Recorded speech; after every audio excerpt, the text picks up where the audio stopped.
Okay, എല്ലാവർക്കും notes കിട്ടിയിട്ടുണ്ടാവും എന്ന് വിചാരിക്കുകയാണ്. നോട്ട്സ് ഓൾറെഡി നിങ്ങളുടെ വാട്സപ്പ് ഗ്രൂപ്പിലേക്ക് ഷെയർ ചെയ്തിട്ടുണ്ട്. ഇന്ന് നമ്മൾ ഡിസ്കസ് ചെയ്യാൻ പോകുന്ന ടോപ്പിക്ക് ചലന നിയമങ്ങളാണ്, ലോസ് ഓഫ് മോഷൻ. ഓക്കെ, എല്ലാവർക്കും കേൾക്കാൻ പറ്റുന്നുണ്ട്, കാണാൻ പറ്റുന്നുണ്ടെന്ന് വിചാരിക്കുകയാണ്.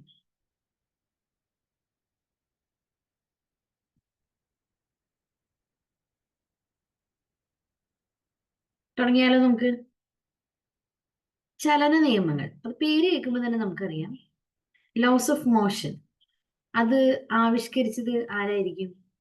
സർ ഐസക് ന്യൂട്ടൺ ആണ് ലോസ് ഓഫ് മോഷൻ ഡെവലപ്പ് ചെയ്തുകൊണ്ട് വന്നത്. അതില് ബേസിക്കലി 3 നിയമങ്ങളാണ് നമ്മൾ പഠിച്ചിട്ടുണ്ടാവുക. ഒന്നാം ചലന നിയമം, രണ്ടാം ചലന നിയമം, മൂന്നാം ചലന നിയമം. ഓക്കെ, ഈ ഓരോ നിയമങ്ങളും അതുപയോഗിച്ച് കുറച്ച് മാത്തമാറ്റിക്കൽ പ്രോബ്ലംസ് ഇത്രയാണ് നമ്മളിന്ന് ഡിസ്കസ് ചെയ്യാനായിട്ട് പോകുന്നത് കേട്ടോ. നോക്കാം. ഒന്നാം ചലന നിയമം എന്താണ്? ചലന നിയമം എന്ന് അവിടെ എഴുതി വെച്ചിട്ടുണ്ട്, നമുക്കൊന്ന് വായിച്ചു നോക്കാം. അസന്തുലിതമായ ബാഹ്യബലത്തിന് വിധേയമാകുന്നത് വരെ ഏതൊരു വസ്തുവും അതിന്റെ നിശ്ചലാവസ്ഥയിലോ നേർരേഖ സമചലനത്തിലോ തുടരുന്നു. അപ്പോ അൺബാലൻസ്ഡ് എക്സ്റ്റേണൽ ഫോഴ്സ് ഉണ്ടാകുന്നത് വരെ എപ്പോഴും ഒരു ഒബ്ജക്റ്റ് അതിന്റെ സ്റ്റേറ്റ് എന്താണോ അതിൽ തന്നെ കണ്ടിന്യൂ ചെയ്യും. അതാണ് അതിൽ എഴുതിയിരിക്കുന്നത്. അപ്പൊ അൺബാലൻസ്ഡ് എക്സ്റ്റേണൽ ഫോഴ്സ്, അസന്തുലിതമായ ബാഹ്യബലം, ആ വാക്കിന് ഭയങ്കര ഇമ്പോർട്ടൻസ് ഉണ്ട്. ഓക്കെ, അൺബാലൻസ്ഡ് എക്സ്റ്റേണൽ ഫോഴ്സ് എന്ന് പറഞ്ഞു കഴിഞ്ഞാൽ അസന്തുലിതമായ ബാഹ്യബലം. എന്തുകൊണ്ടാണ് ഇവിടെ ബാഹ്യബലം എന്ന് എടുത്തു പറയാൻ കാരണം? ഒരു ഒബ്ജക്റ്റിനെ നീക്കണമെങ്കിൽ ബാഹ്യബലം വേണമെന്ന് നിർബന്ധം പറയാനുള്ള കാരണം എന്താ? ആർക്കെങ്കിലും അറിയാമോ? ആർക്കെങ്കിലും എന്തെങ്കിലും പറയാനുണ്ടോ?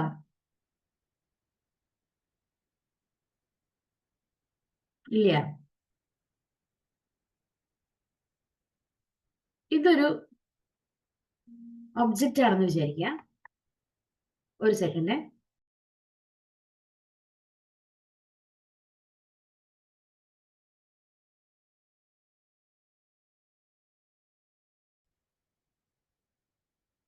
ഓക്കെ, അപ്പൊ നമ്മൾ പറഞ്ഞു വന്നത് എന്താണ് എക്സ്റ്റേണൽ ഫോഴ്സ് എന്നാണ്. എന്താ എക്സ്റ്റേണൽ ഫോഴ്സ്? ഇതാണ് ഒരു ഒബ്ജക്റ്റ് എന്ന് വിചാരിക്കുക. ഫോർ എക്സാമ്പിൾ ഒരു കാറോ അങ്ങനെ എന്തെങ്കിലും ഒരു വണ്ടിയാണെന്ന് വിചാരിക്കുക. ഈ വണ്ടിയുടെ ഉള്ളിലിരിക്കുന്ന ഒരാൾക്ക് ഉള്ളിലിരുന്ന് തള്ളി കഴിഞ്ഞാൽ ഈ വണ്ടി നീങ്ങോ? ഒരു വണ്ടിയുടെ ഉള്ളിലിരുന്ന് ഒരാൾ തള്ളിക്കഴിഞ്ഞാൽ വണ്ടി നീങ്ങോ? നീങ്ങില്ല. പകരം വണ്ടിക്ക് പുറത്തിറങ്ങിയിട്ട് ഈ വണ്ടിയുമേക്ക് ഫോഴ്സ് അപ്ലൈ ചെയ്താലാണ് വണ്ടി നീങ്ങുന്നത്. കാരണം എന്താ? എപ്പോഴും എക്സ്റ്റേണലി ഒരു ഒബ്ജക്റ്റുമ്പോൾ ഫോഴ്സ് അപ്ലൈ ചെയ്താലാണ് ഒബ്ജക്റ്റ് ഫ്രണ്ടിലേക്ക് മൂവ് ചെയ്യുള്ളൂ. അതുകൊണ്ടാണ് പറയണേ അൺബാലൻസ്ഡ് ആയിട്ടുള്ള എന്ന് പറഞ്ഞു കഴിഞ്ഞാൽ അസന്തുലിതമായിട്ടുള്ള ഒരു ബാഹ്യബലത്തിന് മാത്രമേ ഒരു ഒബ്ജക്റ്റിനെ നീക്കാൻ സാധിക്കൂ. അതുകൊണ്ടാണ് ഇവിടെ പറഞ്ഞത് അസന്തുലിതമായ ബാഹ്യബലത്തിന് വിധേയമാകുന്നത് വരെ ഏതൊരു വസ്തുവും അതിന്റെ നിശ്ചലാവസ്ഥയിലോ അല്ലെങ്കിൽ അത് ഓൾറെഡി മൂവ് ചെയ്തുകൊണ്ടിരിക്കുകയാണെങ്കിൽ ആ നേർരേഖ സമചലനത്തിലോ തുടരുന്നു. ഈ ഒരു നിയമമാണ് ഒന്നാം ചലന നിയമം എന്ന് പറയുന്നത്. അപ്പോൾ ഈ ഒരു നിയമത്തിന്റെ വേറൊരു ഇമ്പോർട്ടന്റ് ആയിട്ടുള്ള പേര് ചിലപ്പോൾ നിങ്ങൾ കേട്ടിട്ടുണ്ടാവും. ജഡത്വ നിയമം എന്നാണ് ഇതറിയപ്പെടുന്നത്. ജഡത്വ നിയമം. ജഡത്വ നിയമം എന്നറിയപ്പെടുന്ന നിയമം ഏതാണ്? ഒന്നാം ചലന നിയമമാണ്. നിശ്ചലാവസ്ഥയിലും നേർരേഖ സമചലനത്തിലും വസ്തുവിന്റെ ത്വരണം എന്ന് പറഞ്ഞു കഴിഞ്ഞാൽ എന്താ? ആക്സിലറേഷൻ ട്ടോ. ത്വരണം 0 ആയിരിക്കും.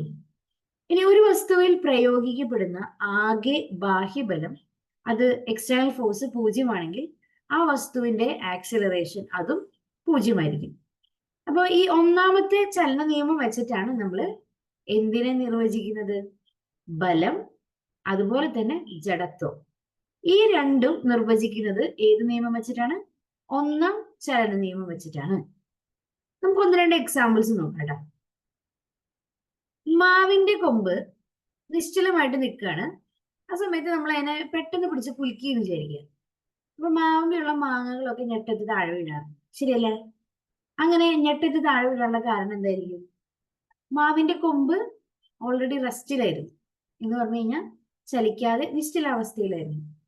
പെട്ടെന്ന് നമ്മൾ അത് പിടിച്ച് കുലുക്കുമ്പോൾ മാവിലുള്ള മാങ്ങകൾക്കും എന്തിനുള്ള ടെൻഡൻസി ആയിരിക്കും കൂടുതൽ? നിശ്ചലാവസ്ഥയിൽ തന്നെ തുടരാനുള്ള ടെൻഡൻസി ആയിരിക്കും കൂടുതൽ.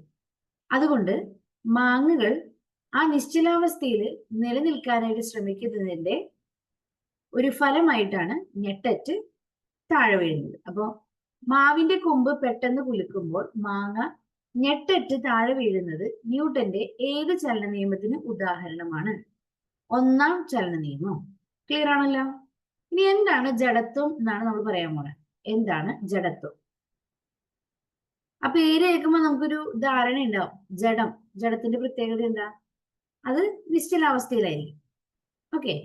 അപ്പൊ ഒരു വസ്തുവിന് സ്വയം അതിന്റെ നിശ്ചലാവസ്ഥയിലോ അല്ലെങ്കിൽ നേർരേഖ സമചലനത്തിനോ മാറ്റം വരുത്താനുള്ള കഴിവില്ലാത്ത അവസ്ഥയെയാണ് ജഡത്വം എന്ന് പറയുന്നത്. ഒരു വസ്തുവിന് സ്വയം അതിരിക്കുന്ന നിശ്ചലാവസ്ഥ എന്ന് പറഞ്ഞു കഴിഞ്ഞാൽ എന്താ? റെസ്റ്റിലാണ് ഇരിക്കുന്നതെങ്കിൽ റെസ്റ്റിൽ തന്നെ ഇരിക്കാൻ പറ്റുള്ളൂ. അല്ലെങ്കിൽ മൂവ് ചെയ്തുകൊണ്ടിരിക്കുകയാണെങ്കിൽ അത് തന്നെ ചെയ്തുകൊണ്ടിരിക്കാനേ പറ്റുള്ളൂ. അതിനെ മാറ്റം വരുത്താനുള്ള ശേഷിയില്ല. ആ ഒരു അവസ്ഥയെ പറയുന്ന പേരാണ് ജഡത്വം അല്ലെങ്കിൽ ഇനേർഷ്യ.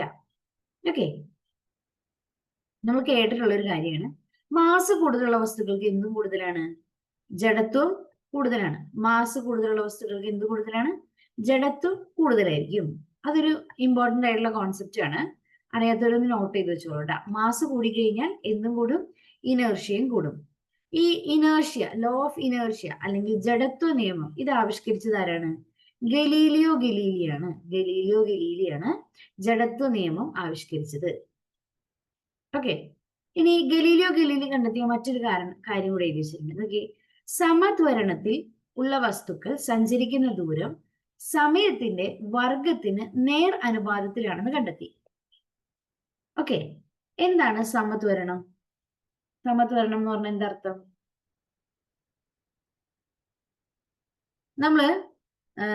നമുക്ക് തന്നിരിക്കുന്ന ഒരു ഒബ്ജക്റ്റിന്റെ സ്പീഡ് ഇങ്ങനെയാണ്. ഓക്കെ. ടൈമാണ് മുകളിൽ എഴുതുന്നത്. Time 5 second, 10 second, 15 second, 20 second, ഇങ്ങനെ ടൈം പോയോണ്ടിരിക്കുകയാണ്. ഇവരുടെ സ്പീഡ് വേണ്ട, വെലോസിറ്റി ആദ്യത്തെ 5 സെക്കൻഡിൽ അത് 10 മീറ്റർ പെർ സെക്കൻഡ് ആയിരുന്നു. അടുത്ത 5 സെക്കൻഡ് ആയപ്പോൾ അത് 15 മീറ്റർ പെർ സെക്കൻഡ് ആയി. അടുത്തത് വന്നപ്പോൾ 20 മീറ്റർ പെർ സെക്കൻഡ് ആയി. അടുത്തത് വന്നപ്പോൾ 25 മീറ്റർ പെർ സെക്കൻഡ്. ഇങ്ങനെ ഇൻക്രീസ് ചെയ്തുകൊണ്ടിരിക്കുകയാണ്. നമ്മൾ ആക്സിലറേഷൻ കാണാൻ പഠിച്ചിട്ടുണ്ട്. ആക്സിലറേഷൻ ഇക്വേഷൻ എന്താ? Acceleration equation velocity divided by time ആണ് അല്ലെ? ഇവിടെ വെലോസിറ്റി തന്നിട്ടുണ്ട് 10/5. അപ്പൊ ആദ്യം തന്നെ ആക്സിലറേഷൻ എത്രയായിരിക്കും? 2. 15/10 അതിന് ആക്സിലറേഷൻ എത്രയായിരിക്കും? 1.5. ഇങ്ങനെയാണ് എന്ത് ചെയ്തുകൊണ്ടിരിക്കുന്നത്? സോറി, ഇവിടെ ആക്സിലറേഷൻ കാണുമ്പോൾ ടൈമിന്റെ ഗ്യാപ്പ് ആണ് എടുക്കേണ്ടത്. ഓക്കെ. അപ്പൊ 15/2 ഇടയ്ക്കുള്ള ഗ്യാപ്പ് എത്രയാണ്? 5. 15/5 ചെയ്യുമ്പോൾ നമുക്ക് 3 എന്ന് കിട്ടും. അപ്പൊ അടുത്തത് എത്രയായിരിക്കും? 4 ആയിരിക്കും. അടുത്തത് 5 ആയിരിക്കും. ഇങ്ങനെയാണ് പോയിക്കൊണ്ടിരിക്കുന്നത്. അപ്പൊ നമ്മൾ നോക്കിക്കഴിഞ്ഞാൽ നിങ്ങൾ ചാറ്റ് ബോക്സിൽ എന്തെങ്കിലും കമന്റ് ചെയ്യണമെന്നോ പറഞ്ഞോളൂ കേട്ടോ. ചിലപ്പോ സ്ക്രീൻ ഷെയർ ചെയ്യുമ്പോൾ കാണാൻ ഇത്തിരി ബുദ്ധിമുട്ടുണ്ട്, അതുകൊണ്ടാണ്. ഓക്കെ. അപ്പോ ഇങ്ങനെ നമ്മൾ നോക്കുമ്പോൾ ആക്സിലറേഷൻ എന്ന് പറയുന്നത്, ത്വരണം എന്ന് പറയുന്നത്, സമത്വരണത്തിലുള്ള വസ്തുക്കള്, ഇതാണ് ആക്സിലറേഷൻ എന്ന് പറയുന്നത്. ഈ ആക്സിലറേഷൻ സെയിം ആണെന്ന് വിചാരിക്കുക. For example, 2 metre per second square ആണ് നമ്മുടെ ആക്സിലറേഷൻ. യൂണിഫോം ആക്സിലറേഷനിലാണ് നമ്മുടെ വസ്തുക്കൾ ഉള്ളത് എന്ന് കരുതുക. അങ്ങനെയാണെങ്കിൽ ആ സിറ്റുവേഷനിൽ നമ്മൾ എടുത്തിരിക്കുന്ന ഒബ്ജക്റ്റിന്റെ അല്ലെങ്കിൽ നമ്മൾ എടുത്തിരിക്കുന്ന വസ്തുവിന്റെ അത് സഞ്ചരിക്കുന്ന ദൂരം സമയത്തിന്റെ വർഗത്തിന് നേർ അനുപാതത്തിലായിരിക്കും. വർഗം എന്ന് പറഞ്ഞാൽ എത്രയെന്ന് എല്ലാവർക്കും അറിയാലോ. സ്ക്വയർ എന്നാണ് വർഗം എന്നുള്ളതിന്റെ മലയാളം മീനിങ്. ആ വർഗം ഇപ്പോൾ ടൈമിന്റെ വർഗത്തിന് എന്ന് പറഞ്ഞാൽ T² നേരെ അനുപാതത്തിലായിരിക്കും എന്ത്? സമത്വരണത്തിലുള്ള വസ്തുക്കൾ സഞ്ചരിക്കുന്ന ദൂരം, ഡിസ്റ്റൻസ് ടൈമിന്റെ സ്ക്വയറിനോട് ഡയറക്ട്ലി പ്രൊപ്പോർഷണൽ ആണ്, നേർ അനുപാതത്തിലാണ്. എപ്പോ മാത്രം? സമത്വരണത്തിലുള്ളപ്പോ മാത്രം. ക്ലിയർ ആണെന്ന് വിചാരിക്കുന്നു. സമത്വരണം എന്ന് പറഞ്ഞു കഴിഞ്ഞാൽ ആക്സിലറേഷൻ ഒരു ഫിക്സഡ് വാല്യൂ ആയിരിക്കുന്ന സമയത്ത്, ആക്സിലറേഷൻ എപ്പോഴും ഒരു ഫിക്സഡ് വാല്യൂ ആയിരിക്കുന്ന സമയത്ത് ഒരു വസ്തു സഞ്ചരിക്കുന്ന ദൂരം, ഡിസ്റ്റൻസ്, സമയത്തിന്റെ സ്ക്വയറിനോട് നേർ അനുപാതത്തിലായിരിക്കും. ഓക്കെ, ഇത് കണ്ടെത്തിയത് ആരാന്ന് പറഞ്ഞത്? ഇത് കണ്ടെത്തിയത് ആരാണ്? ഗലീലിയോ ഗലീലിയാണ്. ഓക്കെ, പറഞ്ഞത് ക്ലിയർ ആണെന്ന് വിചാരിക്കുന്നു. ഇനി ദൂരദർശിനി ഉപയോഗിച്ചിട്ടുള്ള പരീക്ഷണങ്ങളിലൂടെയാണ് ഗലീലിയോ ഗലീലി ഒരുപാട് കണ്ടെത്തലുകൾ നടത്തിയിട്ടുള്ളത്. എന്തുപയോഗിച്ചിട്ടുള്ളത്? ദൂരദർശിനി എന്ന് പറഞ്ഞ ടെലസ്കോപ്പ്. ടെലസ്കോപ്പ് നിർമ്മിച്ച് ഒരുപാട് പരീക്ഷണങ്ങൾ, നിരീക്ഷണങ്ങളൊക്കെ ആര് നടത്തിയിട്ടുണ്ട്? ഗലീലിയോ ഗലീലി നടത്തിയിട്ടുണ്ട്. അങ്ങനെ വ്യാഴത്തിന്റെ ഉപഗ്രഹങ്ങൾ കണ്ടെത്തിയിട്ടുണ്ട്. ഭ്രമണം നടക്കുന്നത്, ഭ്രമണം എന്ന് പറഞ്ഞു കഴിഞ്ഞാൽ റെവല്യൂഷൻ, ഓക്കെ, റൊട്ടേഷൻ, റെവല്യൂഷൻ, ഇത്തരം കാര്യങ്ങളൊക്കെ കണ്ടെത്താനായിട്ട് ഗലീലിയോ ഗലീലിക്ക് സാധിച്ചിട്ടുണ്ട്. ഈ ഗലീലിയോ രചിച്ച ആദ്യ പുസ്തകമാണ് ദി ലിറ്റിൽ ബാലൻസ്. ഓക്കെ, ഇനി ഗലീലിയോ രചിച്ച മറ്റ് പ്രധാനപ്പെട്ട 1-2 പുസ്തകങ്ങളുടെ പേര് കൊടുക്കുന്നുണ്ട്. ആകാശ നിരീക്ഷണങ്ങളെ കുറിച്ചുള്ള പുസ്തകമാണ് സ്റ്റാറി മെസ്സഞ്ചർ. Starry Messenger. ഇനി സൂര്യകളങ്കങ്ങളെ കുറിച്ചുള്ള പുസ്തകമാണ് discourse of the floating bodies, letters on sunspots. എന്താണ് ഈ സൂര്യകളങ്കങ്ങൾ എന്നറിയാമോ? സൂര്യകളങ്കങ്ങൾ സൂര്യനിൽ കാണപ്പെടുന്ന, നമ്മളിങ്ങനെ ടെലസ്കോപ്പിലൂടെ ഒക്കെ നിരീക്ഷിക്കുമ്പോൾ ഇങ്ങനെ ബ്ലാക്ക് സ്പോട്ടിൽ കാണുന്നതിനെയാണ് സൂര്യകളങ്കങ്ങൾ എന്ന് പറയുന്നത്. അതെങ്ങനെയാണ് ഉണ്ടാവണേന്നൊക്കെ സയന്റിഫിക്കലി പ്രൂവ് ചെയ്തിട്ടുണ്ട്. ഇൻട്രസ്റ്റ് ഉള്ളവർക്ക് വായിച്ചു നോക്കാം കേട്ടോ, സൂര്യകളങ്കങ്ങൾ. ഓക്കെ, അപ്പൊ അതിനെ കുറിച്ച് ആദ്യമായിട്ട് നിരീക്ഷണങ്ങൾ നടത്തിയത് ആരാണ്? ഗലീലിയോ ഗലീലിയാണ്. ഇനി ഗലീലിയോ ഗലീലി പറഞ്ഞ ജഡത്വം 2 തരത്തിലാണ് നമ്മൾ കാണാറുള്ളത്. ഒന്നാമത്തെ നോക്കിയേ, ചലന ജഡത്വം, ഇനേർഷ്യ ഓഫ് മോഷൻ. ചലന ജഡത്വം. എന്താണ് ചലന ജഡത്വം നോക്കാം. ഒരു വസ്തു ചലിച്ചുകൊണ്ടേയിരിക്കുകയാണ് കേട്ടോ. ആ ചലനാവസ്ഥയ്ക്ക് മാറ്റം വരുത്താനുള്ള കഴിവില്ലായ്മയാണ് ചലന ജഡത്വം എന്ന് പറയുന്നത്. ഇതിന് എക്സാമ്പിൾ പറഞ്ഞാൽ നിങ്ങൾക്ക് പെട്ടെന്ന് ക്ലിയർ ആവും. ഓക്കെ, നമ്മൾ ഫാൻ ഓണായി കറങ്ങിക്കൊണ്ടിരിക്കുകയാണ്. നമ്മൾ നമ്മുടെ ആവശ്യം കഴിഞ്ഞപ്പോൾ ഫാൻ അങ്ങോട്ട് ഓഫ് ആക്കി വിചാരിക്കുക. സ്വിച്ച് ഓഫ് ആക്കി കഴിഞ്ഞാലും അല്പനേരത്തേക്ക് എന്ത് ചെയ്യും? ഫാൻ ഇങ്ങനെ കറങ്ങിക്കൊണ്ടിരിക്കും. കാരണം എന്താ? ചലിച്ചുകൊണ്ടിരിക്കുന്ന ഒരു വസ്തുവിന് അതിന്റെ ചലനാവസ്ഥയ്ക്ക് മാറ്റം വരുത്താനുള്ള ശേഷിയില്ല. അതെന്തിനുള്ള ഉദാഹരണമാണ്? ചലന ജഡത്വത്തിനുള്ള ഉദാഹരണമാണ്. ഓക്കെ, ഇനി നിങ്ങൾ കണ്ടിട്ടുണ്ടായിരിക്കും ഈ ലോങ് ജമ്പ് ഒക്കെ ചാടുന്ന കായിക താരങ്ങൾ ചാടുന്നതിന് മുമ്പ് ഒരല്പ ദൂരം ഓടും. എന്തിനു വേണ്ടിയിട്ടാ? കുറച്ചുകൂടി വേഗതയിൽ വന്ന് ചാടാൻ വേണ്ടിയിട്ട്. അപ്പോൾ ആ ഒരു കുറച്ചുകൂടി സ്പീഡിൽ വന്ന് ചാടാനായിട്ടും കുറച്ചുകൂടി ദൂരം കവർ ചെയ്യണമെങ്കിലും എന്ത് വേണം?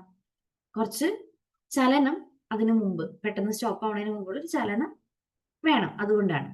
ഇനി ഓടി വരുന്ന ഒരു അത്ലറ്റ്, ഇത് നിങ്ങൾ പ്രത്യേകം ശ്രദ്ധിച്ചിട്ടുണ്ടാവും. റണ്ണിങ് റേസിലൊക്കെ ഓടിക്കഴിഞ്ഞ് കഴിയുമ്പോൾ ഫിനിഷിംഗ് പോയിന്റ് എത്തുമ്പോൾ തന്നെ നമുക്ക് സ്റ്റോപ്പ് ചെയ്യാൻ പറ്റുമോ? ഇല്ല. സാധാരണ ഫിനിഷിംഗ് പോയിന്റ് എത്തുമ്പോഴേക്കും ആളുകൾ സ്പീഡ് കൂട്ടുകയാണ് ചെയ്യുക അല്ലെ? അപ്പൊ ഫിനിഷിംഗ് ലൈനിൽ എത്തിയാലുടൻ ഓട്ടം അവസാനിപ്പിക്കാൻ പറ്റില്ല. കാരണം എന്താ? ചലിച്ചുകൊണ്ടിരിക്കുന്ന ശരീരമാണ്. ചലിച്ചുകൊണ്ടിരിക്കുന്ന ശരീരത്തിന് അതേ ചലനം കണ്ടിന്യൂ ചെയ്യാനാണ് ടെൻഡൻസി. ഇനി വേഗത്തിൽ ഓടിക്കൊണ്ടിരിക്കുന്ന ഒരു ബസ് പെട്ടെന്ന് നിർത്തുമ്പോൾ അതിൽ യാത്ര ചെയ്തുകൊണ്ടിരിക്കുന്ന യാത്രക്കാര് പെട്ടെന്ന് എന്ത് ചെയ്യും? മുന്നോട്ട് നായും അല്ലെ? കറക്റ്റ് അല്ലെ? അങ്ങനെ മുന്നോട്ട് വീഴാൻ പോകുന്നത് എന്തിനു ഉദാഹരണമാണ്? നമ്മളിപ്പോ പറഞ്ഞ ചലന ജഡത്വത്തിന് ഉദാഹരണമാണ്. ഇനി മറ്റൊരു ജഡത്വം കൂടി ഉണ്ട്. അതാണ് നിശ്ചല ജഡത്വം അല്ലെങ്കിൽ ഇനേർഷ്യ ഓഫ് റെസ്റ്റ് എന്ന് പറയുന്നത്. ഓക്കെ, എന്താണ് നിശ്ചല ജഡത്വം?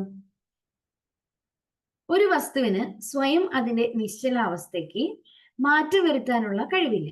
ഈ ഒരു അവസ്ഥേനെ പറയുന്ന പേരാണ് നിശ്ചല ജഡത്വം. അതിന് എക്സാമ്പിൾസ് നോക്കാം. അട്ടിയായിട്ട് അടുക്കി വെച്ചിരിക്കുന്ന കാരംസ് കോയിൻ, ആ കോയിനുകളെ അട്ടി തെറ്റിക്കാതെ അടിയിലെ കോയിൻ മാത്രം നമുക്ക് തെറിപ്പിക്കാൻ കഴിയും. നമ്മളിങ്ങനെ തട്ടിക്കഴിഞ്ഞ് കഴിഞ്ഞാൽ എന്ത് ചെയ്യും? അടിയിലത്തെ കോയിൻ മാത്രം തെറിച്ചു പോകും. മുകളിലെ സ്റ്റാക്ക് അങ്ങനെ തന്നെ താഴേക്കിരിക്കും. ഓക്കെ, ഇനി മാവിന്റെ കൊമ്പ് പെട്ടെന്ന് കുലുക്കുമ്പോൾ മാങ്ങ ഞെട്ടിട്ട് വീഴുന്നത്, അതിന്റെ കാരണം എന്തായിരിക്കും? മാവിലെ മാങ്ങ ഓൾറെഡി സ്റ്റേറ്റ് ഓഫ് റെസ്റ്റിലായിരുന്നു, നിശ്ചലാവസ്ഥയിലായിരുന്നു. പെട്ടെന്ന് കുലുക്കുമ്പോൾ മാങ്ങയ്ക്ക് എന്തിനുള്ള ടെൻഡൻസിയാണ്? അവിടെ തന്നെ നിൽക്കാനുള്ള ടെൻഡൻസിയാണ്. അതുകൊണ്ട് ഇനി നിർത്തിയിട്ടിരിക്കുന്ന ഒരു ബസ് നമ്മൾ മുന്നോട്ട് എടുക്കാമെന്ന് വിചാരിക്കും. ബസ്സിലെ യാത്രക്കാർ എന്ത് ചെയ്യും? പിന്നിലേക്ക് ചായും. കാരണം എന്താ? യാത്രക്കാരുടെ അവസ്ഥ എന്തായിരുന്നു? റെസ്റ്റിലായിരുന്നു, നിശ്ചലാവസ്ഥയിലായിരുന്നു.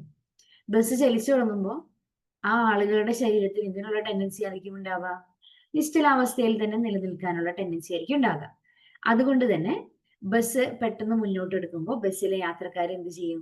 പിന്നിലേക്ക് ചായും. ഓക്കെ. ഇനി പലകയിൽ ഇഷ്ടിക വെച്ചതിന് ശേഷം പലക പെട്ടെന്ന് വലിച്ചാൽ ഇഷ്ടിക യഥാസ്ഥാനത്ത് തുടരുന്നത്. ഇതും എന്തിന് ഉദാഹരണമാണ്? ജഡത്വ നിശ്ചല ജഡത്വത്തിന് ഉദാഹരണമാണ്. ഓക്കെ. അടുത്തത് നോക്കാം. രണ്ടാം ചലന നിയമം. ഒന്നാം ചലന നിയമം നമ്മുടെ ഏകദേശം കഴിഞ്ഞു കൂട്ടാം. അപ്പൊ ഒന്നാം ചലന നിയമത്തിൽ നമ്മൾ എന്തൊക്കെ കാര്യങ്ങളാണ് പറഞ്ഞേ? ജഡത്വം എന്താണെന്ന് പറഞ്ഞു. അതുപോലെ ഒരു കാര്യം കൂടി നമ്മൾ പഠിച്ചിട്ടുണ്ടായല്ലോ. രണ്ട് കാര്യങ്ങളെയാണ് ഒന്നാം ചലന നിയമം നിർവഹിച്ചത്: ബലത്തെയും ജഡത്വത്തെയും. ബലം എന്ന് പറഞ്ഞാൽ എന്താണ്?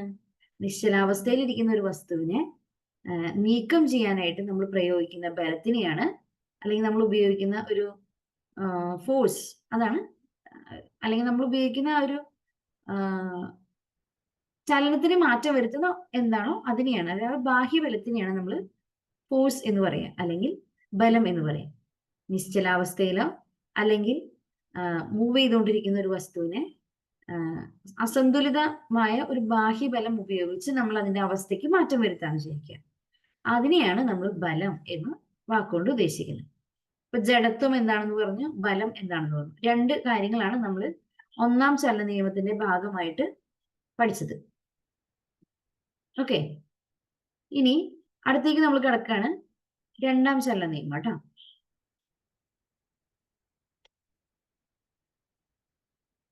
രണ്ടാം ചലന നിയമം എന്തിനെ കുറിച്ചായിരിക്കും പറയുന്നുണ്ടാവുക? രണ്ടാം ചലന നിയമം ഇത് ടേംസ് കുറച്ച് കോംപ്ലിക്കേറ്റഡ് ആയി വരും കേട്ടോ രണ്ടാം ചലന നിയമത്തിൽ. നമുക്കൊന്ന് വായിക്കാം. ഒരു വസ്തുവിനുണ്ടാകുന്ന ആക്ക വ്യത്യാസത്തിന്റെ നിരക്ക് ആ വസ്തുവിൽ പ്രയോഗിക്കുന്ന അസന്തുലിത ബാഹ്യബലത്തിന് നേർ അനുപാതത്തിലും ആക്ക വ്യത്യാസം അസന്തുലിത ബാഹ്യബലത്തിന്റെ ദിശയിലും ആയിരിക്കും. വായിച്ചല്ലോ അല്ലെ എല്ലാവരും? ആദ്യം അപ്പൊ എന്താണ് ആക്കം എന്നറിയണം അല്ലെ? എന്താണ് ആക്കം? ആക്കം എന്താണെന്ന് നമുക്ക് ഇവിടെ പഠിക്കാനുണ്ട്. ഞാൻ ആ സെക്ഷൻ എടുക്കാം, അത് വായിച്ചിട്ട് നമുക്ക് ഇങ്ങോട്ട് വരാം.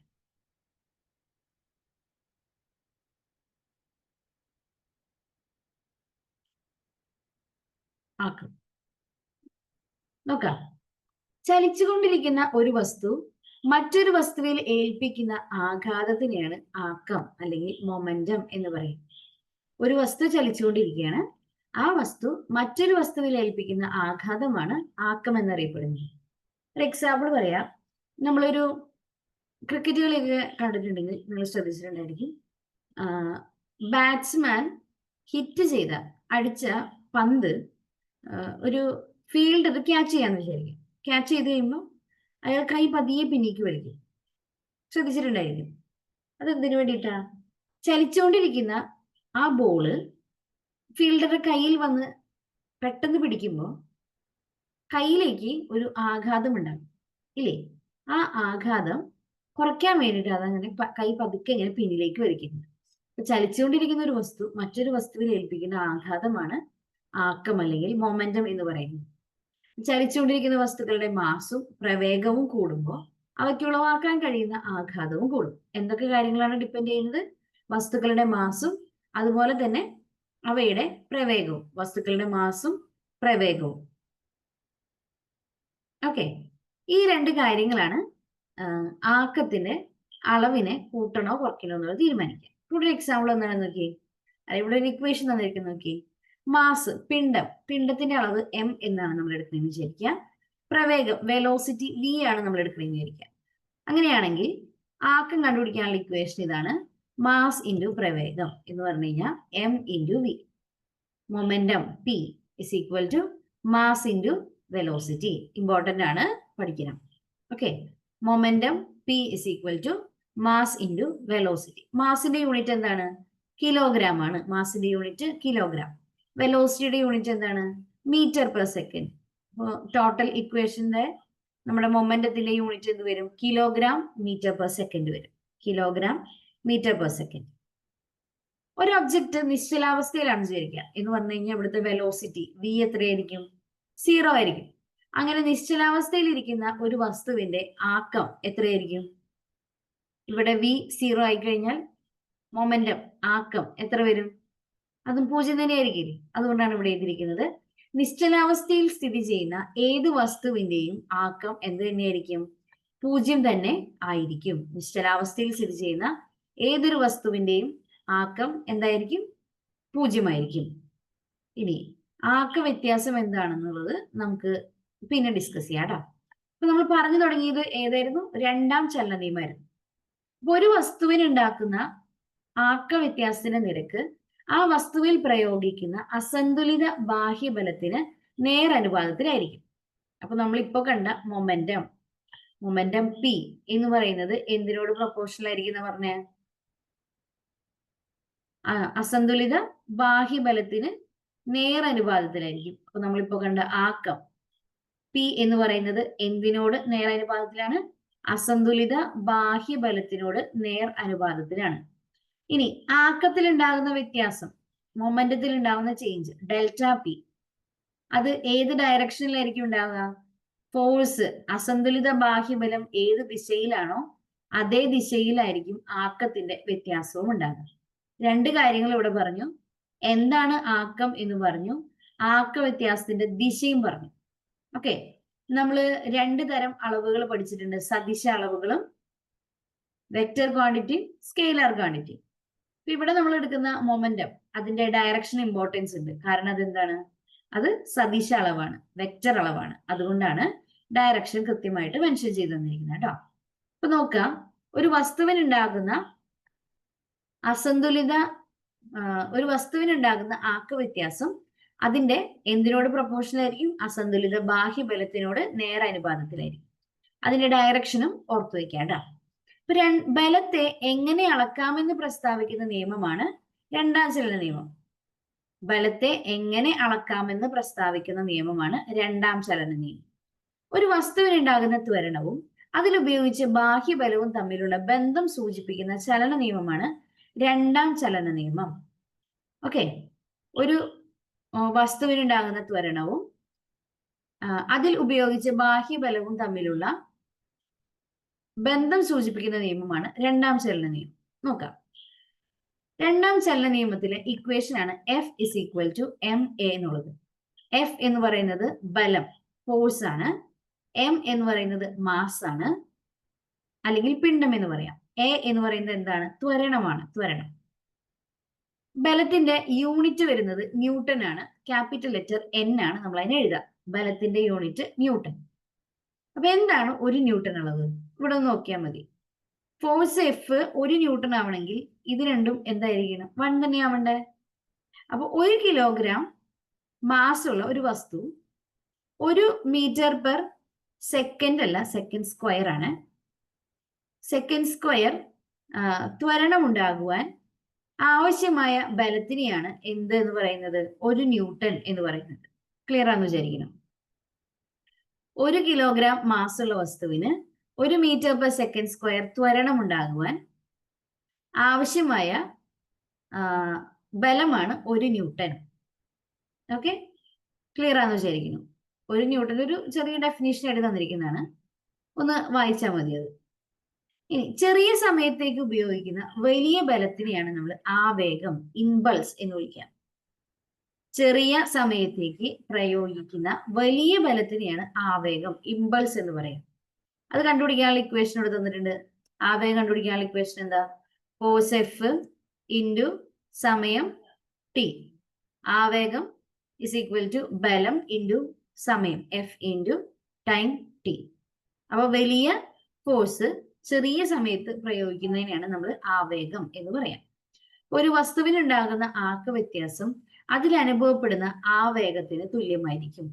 ഒരു വസ്തുവിനുണ്ടാകുന്ന ആക്ക വ്യത്യാസം അതിൽ അനുഭവപ്പെടുന്ന ആവേഗത്തിന് തുല്യമായിരിക്കും. ആവേഗം കണ്ടുപിടിക്കാനുള്ള ഇക്വേഷൻ ഇവിടെ തന്നിരിക്കുന്നത് നോക്കിയേ, mv മൈനസ് mu.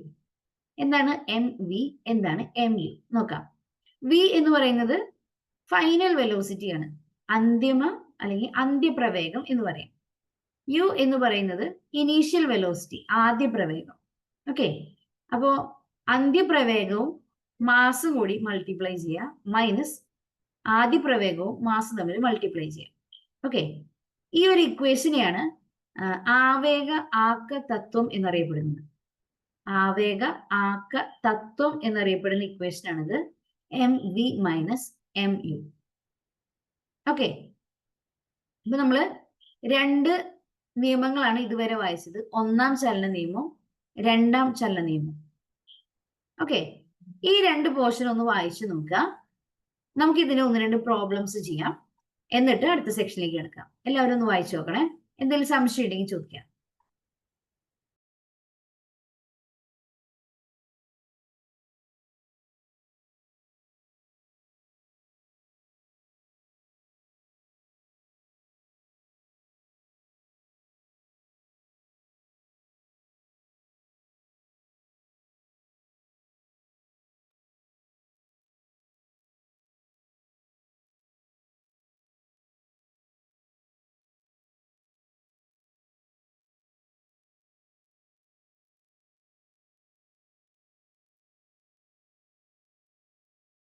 വായിച്ചു നോക്കുക, എന്തെങ്കിലും സംശയം ഉണ്ടെങ്കിൽ പറയാം കേട്ടാ.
എല്ലാവരും വായിച്ചിട്ടുണ്ടെന്ന് വിചാരിക്കുകയാണ്.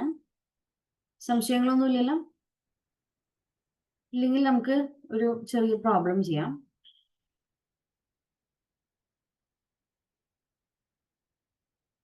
നോക്കുക, ഒരു വസ്തുവിൽ പ്രയോഗിക്കപ്പെടുന്ന ബലം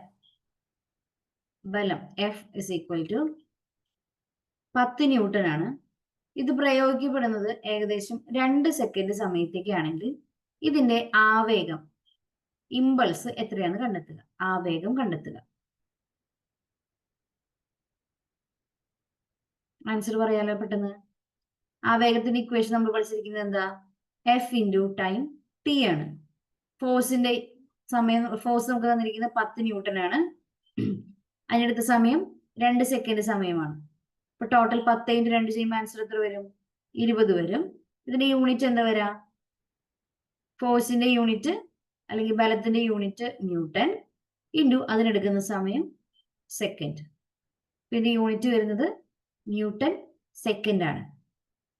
ആവേഗം കണ്ടെത്തിയ ഇക്വേഷൻ കൃത്യമായിട്ട് നോക്കുക, ഉത്തരത്തേക്ക് എത്താം. എല്ലാവരും ഒന്ന് ചെയ്ത് നോക്കിയേ. ഇതേ ഉത്തരാണോ കിട്ടിയതെന്നൊന്ന് മെസ്സേജ് അയക്കൂ.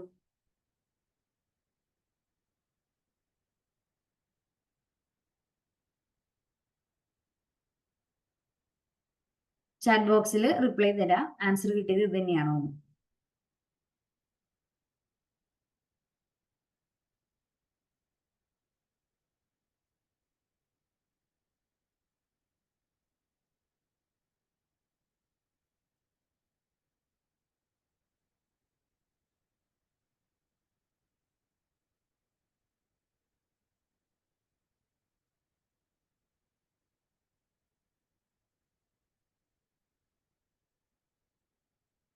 ഓക്കെ, എല്ലാവർക്കും കിട്ടിയിട്ടുണ്ടെന്ന് വിചാരിക്കുകയാണ്.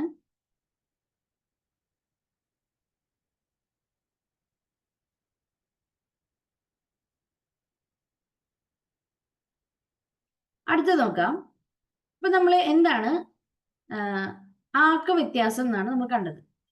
ഓക്കെ, അല്ലെങ്കിൽ രണ്ടാം ചലന നിയമം ഉപയോഗിച്ചിട്ട് നമുക്ക് എന്തൊക്കെ കാര്യങ്ങൾ കണ്ടെത്താന്ന് പറഞ്ഞത്? ബലത്തെ എങ്ങനെ അളക്കാം എന്നാണ് നമ്മൾ കണ്ടെത്തിയത്. അതിന്റെ കൂടെ ചേർന്ന് നമ്മൾ ആക്കം എന്താണെന്ന് പഠിച്ചു, ഇമ്പൾസ് എന്താണെന്ന് പഠിച്ചു.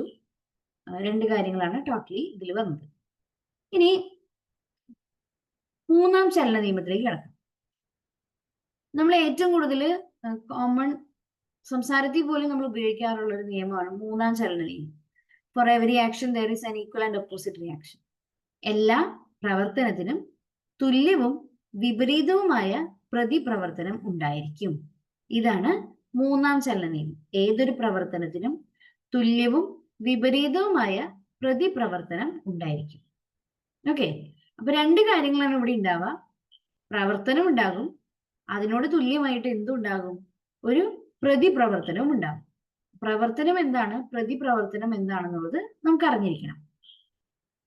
ഓക്കെ, നോക്കാം. നമുക്ക് അടുത്ത സെക്ഷനിലേക്ക് കിടക്കാം. ഒരു വസ്തുവിന്മേൽ പ്രയോഗിക്കപ്പെടുന്ന ബാഹ്യബലത്തിന്റെ ഉറവിടത്തെ കുറിച്ച് പ്രസ്താവിക്കുന്ന ചലന നിയമമാണ് മൂന്നാം ചലന നിയമം. ഒരു വസ്തുവിന്മേൽ പ്രയോഗിക്കപ്പെടുന്ന ബാഹ്യബലത്തിന്റെ ഉറവിടം എവിടെയാണെന്നാണ് മൂന്നാം ചലന നിയമം ഉപയോഗിച്ചിട്ട് നമ്മൾ പ്രസ്താവിക്കുന്നത്. ഓക്കെ, അപ്പോ നമുക്ക് ഇവിടെ ഒരു എക്സാമ്പിൾ നോക്കാം. എന്താണ് പ്രവർത്തനം, എന്താണ് പ്രതിപ്രവർത്തനം എന്ന് മനസ്സിലാവാൻ വേണ്ടിയിട്ട്. ഇതൊരു ചുമരാണ് കേട്ടോ, ചുമര്, വോൾ. ഓക്കെ, ഈ വോളിലേക്ക് ഒരു ഒബ്ജക്റ്റ് വന്ന് ഇടിക്കുകയാണ്. ഓക്കെ, ഒരു ഒബ്ജക്റ്റ് വന്ന് ഇടിക്കുകയാണ്. അപ്പൊ ഈ വോളിലേക്ക് കൊടുത്തതാണ് പ്രവർത്തനം. ഓക്കെ, വോളിലേക്ക് ഒരു ഫോഴ്സിനോട് ആയിരിക്കുമല്ലോ ഒബ്ജക്റ്റ് വന്ന് ഇടിച്ചിട്ടുണ്ടാവുക. അപ്പൊ ഇതാണ് പ്രവർത്തനം. ഇവിടെ വോളിലേക്ക് പ്രവർത്തനം നടന്നു കഴിഞ്ഞാൽ വോള് തിരിച്ച് എന്ത് കൊടുക്കണം? പ്രതിപ്രവർത്തനം കൊടുക്കണം. പ്രതിപ്രവർത്തനം കറക്റ്റ് ആണല്ലോ. ആ പ്രതിപ്രവർത്തനത്തിന്റെ അളവനുസരിച്ചായിരിക്കും പ്രവർത്തനം കാരണമായ വസ്തുവിന് എന്തെങ്കിലും ചേഞ്ച് ഉണ്ടാകും. നിങ്ങൾ ശ്രദ്ധിച്ചിട്ടുണ്ടാവും, ഈ കാറൊക്കെ ആക്സിഡന്റ് ഒക്കെ ആകുമ്പോൾ കാറ് മറ്റൊരു വസ്തുവിനെ ചെന്നിടിക്കുമല്ലോ. ആ ചെന്നിടിക്കുന്ന ഇടിയാണ് പ്രവർത്തനം. തിരിച്ച് അവിടെ നിന്ന് ഒരു ഇമ്പാക്ട് തിരിച്ചു കിട്ടൂലോ. ചിലപ്പോ കാറ് തവിട് പൊടിയാകുന്നതാകാം, അല്ലെങ്കിൽ ഇടിച്ച സ്പീഡിൽ ഒരു പിന്നിലേക്ക് തള്ളി പോകുന്നതാകാം. അതിനൊക്കെ പ്രതിപ്രവർത്തനമായിട്ട് കണക്കാക്കാം.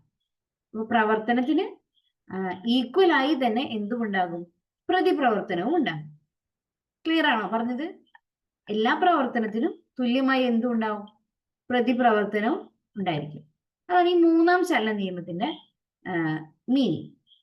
എല്ലാ പ്രവർത്തനത്തിനും തുല്യമായ വിപരീത ദിശയിലുള്ള ഒരു പ്രതിപ്രവർത്തനം ഉണ്ടായിരിക്കും. ഓക്കെ, ഇനി നമുക്ക് ഇത് വെച്ചിട്ട് ഒന്ന് രണ്ട് പ്രോബ്ലംസ് ഒക്കെ ചെയ്യാനുണ്ട്. ഇനിയാണ് നമ്മൾ അങ്ങോട്ട് പ്രോബ്ലംസിലേക്ക് കിടക്കണേ. നോക്കാം.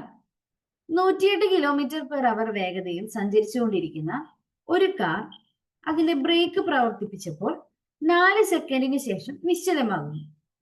യാത്രക്കാർ ഉൾപ്പെടെയുള്ള കാറിന്റെ മാസ് 1000 കിലോഗ്രാം ആണെങ്കിൽ ബ്രേക്ക് പ്രവർത്തിച്ചപ്പോൾ പ്രയോഗിക്കപ്പെട്ട ബലം എത്രയായിരിക്കും? ചോദ്യം ഒന്നുകൂടി വായിക്കുകയാണ്. നമുക്ക് ഒരു കാറ് സഞ്ചരിച്ചുകൊണ്ടിരിക്കുകയെന്ന് പറഞ്ഞു. കാറിന്റെ വേഗത തന്നിട്ടുണ്ട് 108 km/h. ആ കാറ് ബ്രേക്ക് അപ്ലൈ ചെയ്തു. അപ്പൊ 4 സെക്കൻഡ് സമയം എടുത്തിട്ടാണ് നിശ്ചലാവസ്ഥയിലെത്തുന്നത്. ആ കാറിന്റെ മാസ്, അതിലെ യാത്രക്കാരുടെ ഉൾപ്പെടെയുള്ള മാസ് 1000 കിലോഗ്രാം ആണ്. അങ്ങനെയെങ്കിൽ ബ്രേക്ക് അപ്ലൈ ചെയ്തപ്പോൾ അവിടെ പ്രയോഗിക്കപ്പെട്ട ബലം എത്രയാണെന്നാണ് നമുക്കറിയുന്നത്. ഓക്കെ, നമുക്ക് തന്നിരിക്കുന്ന വാല്യൂസ് ഒക്കെ ഒന്ന് എടുത്ത് എഴുതാം. മാസ് തന്നിട്ടുണ്ട്, കാറിന്റെ മാസ് 1000 കിലോഗ്രാം. നമുക്ക് ആദ്യ പ്രവേഗം തന്നിട്ടുണ്ട്, U = 108 km/h. നമ്മുടെ SI യൂണിറ്റ് m/s ആണല്ലോ, മീറ്ററും സെക്കൻഡും ആണല്ലോ, കിലോമീറ്റർ അല്ല, മീറ്റർ ആണ് SI യൂണിറ്റ്. അപ്പൊ അതുകൊണ്ട് തന്നെ നമ്മൾ എന്ത് ചെയ്യണം? ഈ കിലോമീറ്റർ പെർ അവർ എന്നുള്ളതിനെ എന്തിലേക്ക് കൺവേർട്ട് ചെയ്യണം?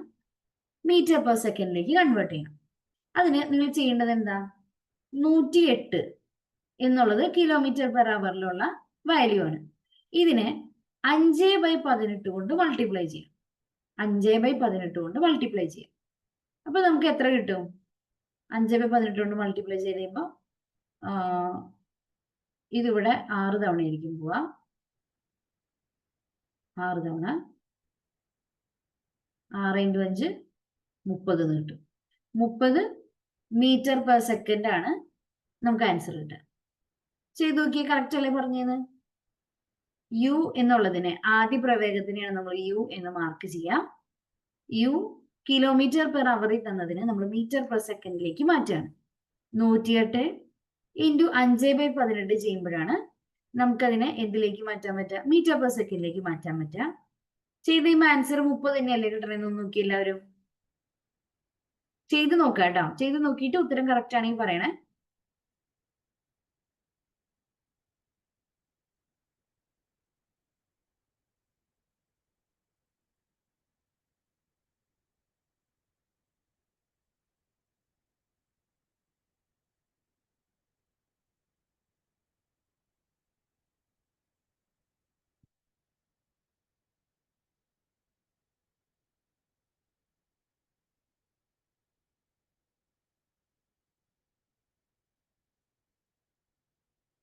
കിട്ടി.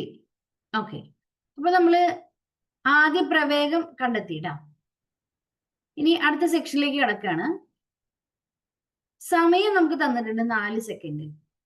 നമ്മളോട് പറഞ്ഞതിൽ ഒരു കാര്യമുണ്ട്. പറഞ്ഞിരിക്കുന്നത് ബ്രേക്ക് അപ്ലൈ ചെയ്തു എന്ന് മാത്രമാണ്. അപ്പൊ അതിൽ അന്തിപ്രവേഗം എത്രയാന്ന് പറഞ്ഞിട്ടില്ല. ബ്രേക്ക് അപ്ലൈ ചെയ്യുന്നത് എന്തിനു വേണ്ടിയിട്ടാ? വണ്ടി സ്റ്റോപ്പ് ചെയ്യാൻ വേണ്ടിയിട്ടല്ലേ. അപ്പൊ അതിന്റെ അന്തിപ്രവേഗം എത്രയായിരിക്കും? 0 ആയിരിക്കും. അതുകൊണ്ടാണ് ഇവിടെ അന്തിപ്രവേഗം ഡയറക്ട്ലി 0 എടുത്തിരിക്കുന്നത് കേട്ടോ. അപ്പൊ നമുക്ക് തന്നിരിക്കുന്ന ചോദ്യത്തിൽ നിന്ന് തന്നെ അന്തിപ്രവേഗം നമുക്ക് ഇൻഡയറക്ട്ലി കിട്ടി. ബ്രേക്ക് അപ്ലൈ ചെയ്ത് വണ്ടി സ്റ്റോപ്പ് ചെയ്യാണ് ചെയ്തത്. അപ്പൊ അവസാനത്തെ പ്രവേഗം എന്ന് പറയുന്നത് 0 ആണ്. നമ്മള് ബലം കണ്ടുപിടിക്കാൻ ഒരു ഇക്വേഷൻ ഉണ്ട്. ബലം F = m × a. Force F = mass × acceleration. ഈ ആക്സിലറേഷൻ കണ്ടുപിടിക്കാനുള്ള ഇക്വേഷൻ എന്താ നമ്മൾ പഠിച്ചേക്കുന്നത്? Final velocity minus initial velocity divided by അതിനെടുത്ത ടൈം t ആണല്ലോ. നമ്മുടെ ടോട്ടൽ ഇക്വേഷൻ നമുക്ക് എങ്ങനെ എഴുതാം? F = മാസ് m × ഇത് മൊത്തത്തിൽ കിടക്കട്ടെ കേട്ടോ, v - u divided by t. Mass നമുക്ക് തന്നിട്ടുണ്ട് 1000 തന്നിട്ടുണ്ട്. ഇൻറ്റു v എത്രയാണ് നമുക്ക് കിട്ടിയത്? 0 ആണ്. u കിട്ടിയത് 30 ആണ്. അതിനടുത്ത് ടൈം എത്രയായിരുന്നു? 4 സെക്കൻഡ് സമയമാണ്. അപ്പൊ 30 ഡിവൈഡഡ് ബൈ 4 ആണ് അല്ലെ. 100 × 30 ഡിവൈഡഡ് ബൈ 4. 30 ഡിവൈഡ് ബൈ 4 ചെയ്യുമ്പോൾ എത്ര വരും ആൻസർ? വെറും 30 അല്ല, -30 ആണ്. എത്ര ആൻസർ വരാം? 7 × 4 = 28 ആണ്. ബാലൻസ് 2. അപ്പൊ 20 ൽ 5 7.5 തോന്നിട്ടുണ്ടോ? ഇവിടെ ഒരു മൈനസ് സൈൻ ഉണ്ട്. 100 100 ഇത് 1000 ആണ്. സോറി, 1000. 1000 × 7.5 ചെയ്യുമ്പോൾ നമുക്ക് ആൻസർ എത്ര വരും? 75. ശരിക്കും എത്ര പൂജ്യം വരണം? 3 പൂജ്യം വരേണ്ടതാണ്. പക്ഷെ ഇവിടെ എന്തുണ്ട്? ഒരു പോയിന്റ് ഉണ്ട്. അതുകൊണ്ട് ലെഫ്റ്റിൽ നിന്ന് ഒരു പോയിന്റ് മാറ്റി ഒരു ഡോട്ട് ഇട്ടു. അപ്പൊ 7500 ആൻസർ വരും. ഇതൊന്ന് ചെയ്തു നോക്കുക. ചെയ്തതിൽ ഏതെങ്കിലും സ്റ്റെപ്പ് കൺഫ്യൂഷൻ ഉണ്ടെങ്കിൽ പറയുക. ഞാൻ ഒന്നുകൂടി അത് ചെയ്ത് കാണിച്ചു തരാം. നിങ്ങൾ തന്നെ ഒന്ന് വർക്ക്ഔട്ട് ചെയ്യണം കേട്ടോ. എല്ലാവരും ഒന്ന് ചെയ്ത് നോക്കുക. സൈൻ ഇവിടെ നെഗറ്റീവ് ആണ് വന്നിരിക്കുന്നത് കേട്ടോ.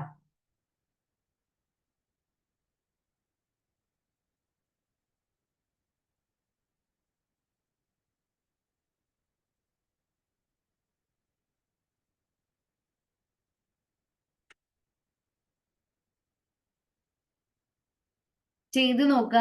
കിട്ടുന്നില്ലെങ്കിൽ പറയുക. അതൊന്നുകൂടി എക്സ്പ്ലെയിൻ ചെയ്ത് തരാം.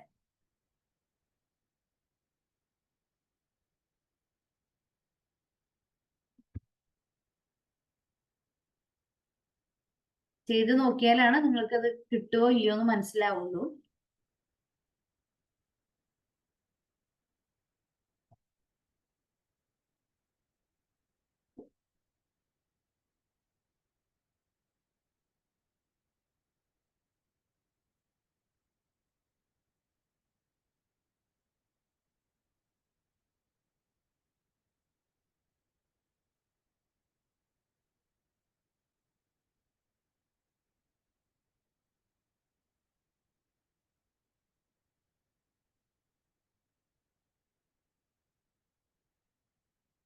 ഉത്തരം കിട്ടിയവര് പറയാം, കിട്ടാത്തവരുണ്ടെങ്കിലും പറയാം കേട്ടോ.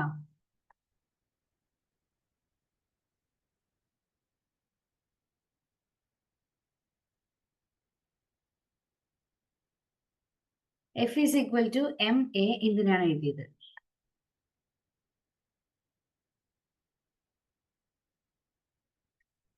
നമ്മളോട് ചോദിച്ചിരിക്കുന്നത് ബലം കണ്ടെത്താനാണ് അല്ലെ? ബലം കണ്ടെത്താനായിട്ട്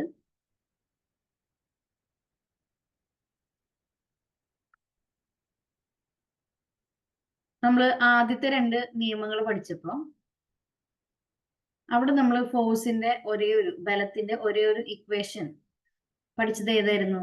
F is equal to ma എന്നുള്ളതായിരുന്നു. ഓക്കെ, ആ ഒരേ ഒരു ഇക്വേഷൻ വെച്ചിട്ടാണ് നമ്മൾ എന്ത് ചെയ്തത്? പിന്നെ അങ്ങോട്ടേക്ക് പോകുന്നത്. വേറെ ഇക്വേഷൻസ് ഒന്നും നമ്മൾ കാര്യമായിട്ട് പഠിച്ചിട്ടില്ല. ഇപ്പൊ നമുക്ക് ഇവിടെ തന്നിരിക്കുന്ന കാര്യങ്ങളൊക്കെ ഒന്ന് നോക്കാം. മാസ് തന്നിട്ടുണ്ട്. പിന്നെന്താ തന്നിരിക്കുന്നത്? ആദ്യ പ്രവേഗം തന്നിട്ടുണ്ട്, അന്ത്യപ്രവേഗം തന്നിട്ടുണ്ട്. എന്ത് കണ്ടുപിടിക്കാനാ പറഞ്ഞത്? ഫോഴ്സ് കണ്ടുപിടിക്കാനാണ് ചോദിച്ചിരിക്കുന്നത് അല്ലെ? ഇതിനെടുത്തിരിക്കുന്ന ടൈമും ഉള്ളത് കൊണ്ട് നമുക്ക് ഇതിൽ നിന്ന് എന്ത് കണ്ടെത്താം? ആക്സിലറേഷൻ കണ്ടെത്താം. അപ്പൊ ചുരുക്കി പറഞ്ഞാൽ നമ്മുടെ കയ്യിലുള്ളത് മാസ് ഉണ്ട്, ആക്സിലറേഷൻ ഉണ്ട്. എന്താണ് കണ്ടെത്താനുള്ളത്? എഫ് ആണ് കണ്ടെത്താനുള്ളത്. അതുകൊണ്ടാണ് ഫോഴ്സിന്റെ equation F is equal to mass into acceleration എന്നുള്ള ഇക്വേഷൻ നമ്മൾ ചൂസ് ചെയ്തത്. ഓക്കെ, ഇനി ആക്സിലറേഷന്റെ ഇക്വേഷൻ നമ്മൾ പഠിച്ചിരിക്കുന്നത് എന്താണ്? അവസാനത്തെ വെലോസിറ്റി മൈനസ് ആദ്യത്തെ വെലോസിറ്റി ഡിവൈഡഡ് ബൈ അതിനെടുത്ത ടൈം t. ഓക്കെ, അതുകൊണ്ടാണ് ഇവിടെ സബ്സ്റ്റിറ്റ്യൂഷൻ വന്നപ്പോ എന്ത് വന്നത്? മാസ് എത്ര വന്നു? 1000 into initial velocity, final velocity 0, initial velocity 30, അതിനെടുത്ത ടൈം 4 സെക്കൻഡ്. കണ്ടോ? അപ്പൊ ഇത് ആദ്യം ചെയ്യാം, ബ്രാക്കറ്റിനുള്ളിലുള്ളത് ആദ്യം ചെയ്യാം, അതിനുശേഷം രണ്ടാമത്തെ കാര്യം ചെയ്യാം. അങ്ങനെയാണ് നമ്മൾ ആൻസറിലേക്ക് എത്തിയത്. ഇക്വേഷൻ എടുത്തത് എന്തുകൊണ്ടാണെന്ന് ക്ലിയർ ആയെന്ന് വിചാരിക്കുന്നു. വേറെ ആർക്കെങ്കിലും എന്തെങ്കിലും സംശയങ്ങളുണ്ടോ?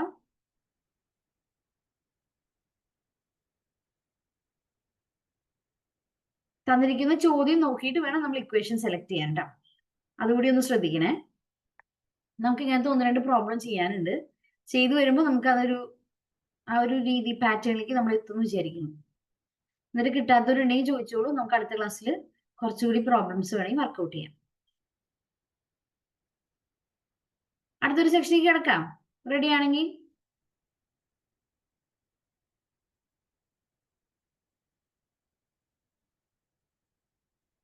നോക്കാം.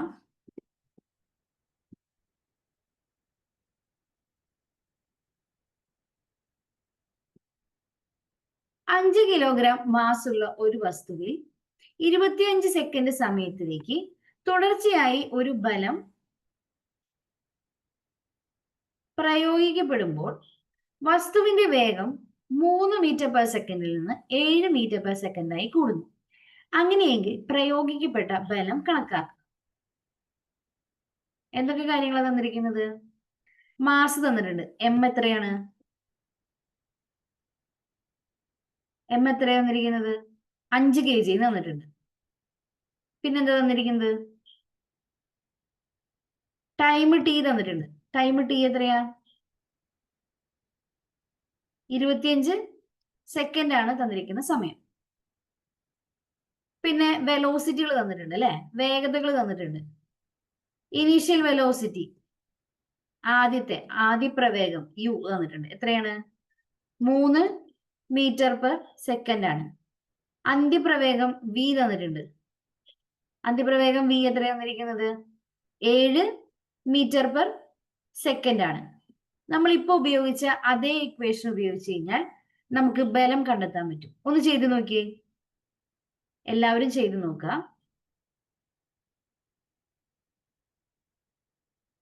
എഫ് കണ്ടെത്താനുള്ള ഇക്വേഷൻ എന്താ? ബലം കണ്ടെത്താനുള്ള equation F is equal to mass M into എന്താ ചെയ്യണ്ടേ?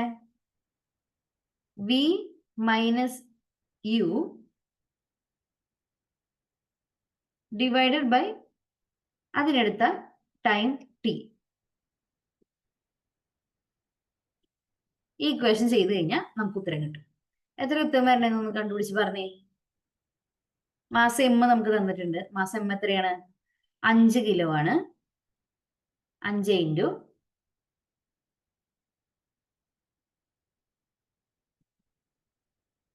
ഫൈനൽ വെലോസിറ്റി വി തന്നിട്ടുണ്ട് 7 മൈനസ് യു തന്നിട്ടുണ്ട് 3 ഡിവൈഡഡ് ബൈ അതിനെടുത്ത ടൈം തന്നിട്ടുണ്ട്. ഇത് 25 സെക്കൻഡ് അല്ല, 2 സെക്കൻഡ് ആണ്. ചോദ്യം ഒന്ന് മിസ്റ്റേക്ക് വന്നതാണ്. 2 സെക്കൻഡ് കേട്ടോ. 2. ഉത്തരം എത്ര വരാന്ന് നോക്കിയേ.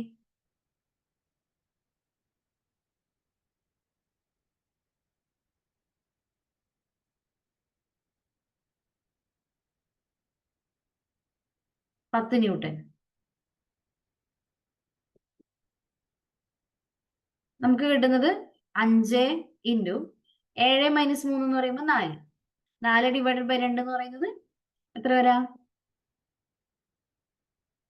4 ബൈ 2 2. അപ്പൊ ടോട്ടലി നമുക്ക് എത്ര വരുള്ളൂ? 5 ഇൻറ്റു 2 വരുള്ളൂ. 5 ഇൻറ്റു 2 എന്ന് പറയുന്നത് എത്രയാണ്? 10 ആണ്. Unit newton, 10 newton. കിട്ടി എല്ലാവർക്കും? 1-2 പേര് റിപ്ലൈ തന്നിട്ടുണ്ട്.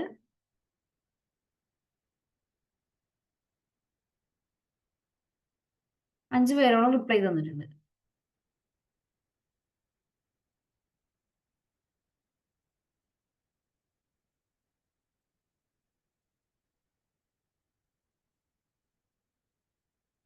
പറഞ്ഞിരിക്കുന്ന കാര്യത്തിൽ എന്തെങ്കിലും സംശയം ഉണ്ടെങ്കിൽ ചോദിക്കാം കേട്ടോ.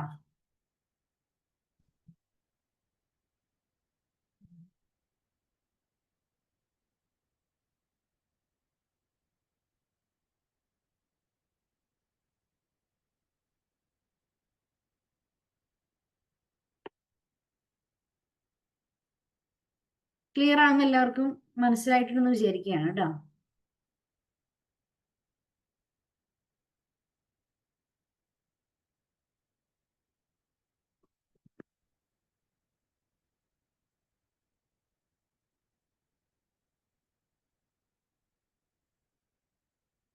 സംശയങ്ങൾ എന്തെങ്കിലും ഉണ്ടോ?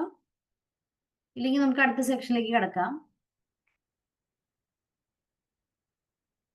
നമുക്ക് എന്താണ് റിയാക്ഷൻ, എന്താണ് ആക്ഷൻ, അല്ലെങ്കിൽ പ്രവർത്തനം എന്താണ്, പ്രതിപ്രവർത്തനം എന്താണ് നമ്മൾ പറയാൻ പോണേ. ഓക്കെ, പ്രവർത്തനം എന്താണ്, പ്രതിപ്രവർത്തനം എന്താണ് നോക്കാം.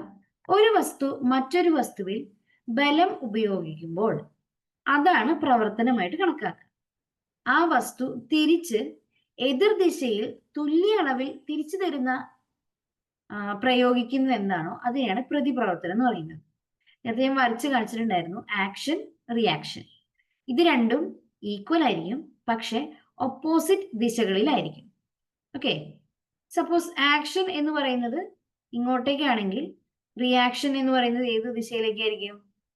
ഇതാണ് ആക്ഷൻ എന്നുണ്ടെങ്കിൽ റിയാക്ഷൻ ഏത് ദിശയിലേക്കായിരിക്കും? തുല്യ അളവിൽ ഓപ്പോസിറ്റ് ദിശയിലേക്കായിരിക്കും റിയാക്ഷൻ വരിക. ക്ലിയർ ആണോ പറഞ്ഞത്? ആക്ഷനും റിയാക്ഷനും എപ്പോഴും ഓപ്പോസിറ്റ് ഡയറക്ഷനിലായിരിക്കും ആക്ട് ചെയ്യുക, പക്ഷെ തുല്യ ഡയറക്ഷൻ, തുല്യ ദിശയിലായിരിക്കും കേട്ടോ. പറഞ്ഞത് ക്ലിയർ ആയിരിക്കും എന്ന് വിചാരിക്കുന്നു. ഇനി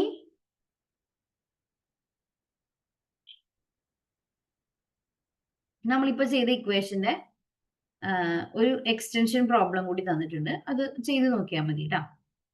നമുക്ക് അതവിടെ നിർത്തിയിട്ട് മൂന്നാം ചലന നിയമം ഉപയോഗിക്കുന്ന ചില സന്ദർഭങ്ങൾ കൂടി നോക്കാം. മൂന്നാം ചലന നിയമം ഉപയോഗിക്കുന്ന സന്ദർഭങ്ങൾ എല്ലാവരും ഒന്ന് വായിച്ചു നോക്കിയേ. മൂന്നാം ചലന നിയമം ഉപയോഗിക്കുന്ന സന്ദർഭങ്ങൾ ഏതൊക്കെയാണ്?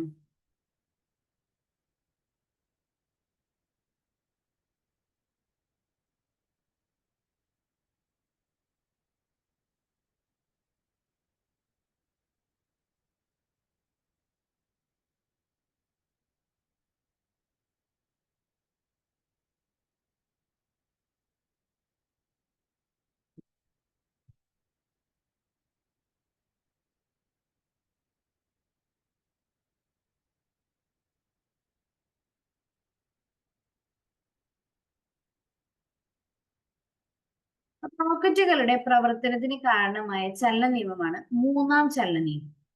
ഈ റോക്കറ്റുകൾ പ്രവർത്തിക്കുന്നത് എങ്ങനെയാണ്? നിങ്ങൾ കണ്ടിട്ടുണ്ടായിരിക്കും, റോക്കറ്റിന്റെ അടിയിൽ ഒരു ചെറിയൊരു ഹോൾ ഉണ്ട്. ചെറുതല്ല, അത്യാവശ്യം വലിപ്പമുണ്ട്. ഇതാണ് റോക്കറ്റിന്റെ അടിഭാഗം എന്ന് വിചാരിക്കുക. ഓക്കെ, അപ്പൊ ഇവിടെ നിന്ന് പുകയും അതുപോലെയുള്ള ഈ ഫ്യൂവല് ബേൺ ചെയ്ത് കഴിയുമ്പോൾ പുറത്തു വരുന്ന എല്ലാ വസ്തുക്കളും കൂടി ഇവിടെ താഴെ, ഇതാണ് നമ്മുടെ ഫ്ലോർ എന്ന് വിചാരിക്കുക. ഈ ഫ്ലോറിൽ വന്ന് തട്ടും. കറക്റ്റ് അല്ലേ? ഇതാണ് ഇവിടുത്തെ ആക്ഷൻ, പ്രവർത്തനം. ഈ ഫ്ലോറ് തിരിച്ച് അതേ ഓപ്പോസിറ്റ് ഡയറക്ഷനിൽ അതേ അളവിൽ തന്നെ എന്ത് കൊടുക്കും? റിയാക്ഷൻ കൊടുക്കും അല്ലെ? ആ റിയാക്ഷൻ ഫോഴ്സ് കിട്ടുന്നതിന്റെ സപ്പോർട്ടിലാണ് റോക്കറ്റുകൾ മുകളിലേക്ക് വരുന്നത്. പറഞ്ഞത് ക്ലിയർ ആണെന്ന് വിചാരിക്കുന്നു. റോക്കറ്റിനകത്ത് നമ്മൾ ഫില്ല് ചെയ്ത് വെച്ചിരിക്കുന്ന ഫ്യൂവൽസ് ഒക്കെ ഉണ്ടല്ലോ, ഫ്യൂവലൊക്കെ കത്തി ഇതിൽ നിന്ന് പുകയും മറ്റു സാധനങ്ങളൊക്കെ കൂടി പുറത്തേക്ക് വരും. ആ പുറത്തേക്ക് വരുന്നത് നേരെ എവിടെ വന്ന് തട്ടാം? തറയിൽ വന്ന് തട്ടും. ഈ തറയ്ക്ക് കിട്ടിയ ആക്ഷന് അതേ അളവിൽ തന്നെ റിയാക്ഷൻ കൊടുക്കണമല്ലോ. ആ റിയാക്ഷൻ തിരിച്ചു കിട്ടുന്നത് എവിടേക്കാ വരാ? ഈ റോക്കറ്റുമേക്കാ വരാ.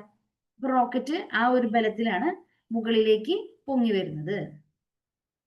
ആക്ഷനും റിയാക്ഷനും ക്ലിയർ ആയില്ല? ഇതുപോലെ മറ്റൊന്ന് തന്നിട്ടുണ്ട്. ഇവിടെ നോക്കി, ജലോപരിതലത്തിലുള്ള തോണിയിൽ നിന്ന് ഒരു വ്യക്തി കരയിലേക്ക് ചാടുമ്പോൾ ആ തോണിയിലേക്ക് പ്രയോഗിക്കുന്ന ബലത്തിന്റെ ഫലമായി തോണി പുറകിലേക്ക് നീങ്ങുന്നു. ഇത് ഏത് ചലന നിയമം ഉപയോഗിച്ച് എക്സ്പ്ലെയിൻ ചെയ്യാൻ പറ്റാ? മൂന്നാം ചലന നിയമം ഉപയോഗിച്ചാണ് എക്സ്പ്ലെയിൻ ചെയ്യാൻ പറ്റുക. ഇനി നിങ്ങൾ വണ്ടിയൊക്കെ ചെളിയിലൊക്കെ പൊതഞ്ഞു പോയിട്ട് വണ്ടി ആക്സിലറേറ്റർ കൊടുത്തു കഴിഞ്ഞാൽ കയറി പോരാത്ത കണ്ടിട്ടുണ്ടാവും. എന്തുകൊണ്ടായിരിക്കും അങ്ങനെ കയറി പോരാണ്ട് അവിടെ കിടന്ന് ചക്രം എങ്ങനെ വട്ടം കറങ്ങാൻ കാരണം? ചെളി പ്രതിപ്രവർത്തനം ടയറുമേക്ക് കൊടുക്കാത്തത് കൊണ്ടാണ് നീങ്ങാൻ പറ്റാത്തത്. അതുപോലെ തന്നെ ഇവിടെ എക്സാമ്പിൾ എന്താണ് നോക്കിയേ. ഐസിന് മുകളിൽ വണ്ടി തള്ളി കഴിഞ്ഞാൽ വണ്ടി നീങ്ങില്ല. കാരണം എന്താ? ഐസിൽ നിന്ന് പ്രതിപ്രവർത്തനം ലഭിക്കാത്തത് കൊണ്ടാണ് വണ്ടി നീങ്ങാത്തത്.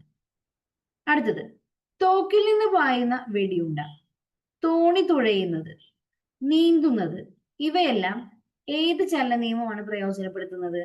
മൂന്നാം ചലന നിയമമാണ് പ്രയോജനപ്പെടുത്തുന്നത്. ക്ലിയർ ആണെന്ന് വിചാരിക്കണം. ഇനി നമുക്ക് ഈ ഒരു കണ്ടുപിടുത്തം നടത്തിയ സർ ഐസക് ന്യൂട്ടനെ കുറിച്ച് കുറച്ച് കാര്യങ്ങൾ വായിക്കാനുണ്ട്. നോക്കാം. ഗുരുത്വാകർഷണ നിയമത്തിന്റെ ഉപജ്ഞാതാവാണ് സർ ഐസക് ന്യൂട്ടൻ.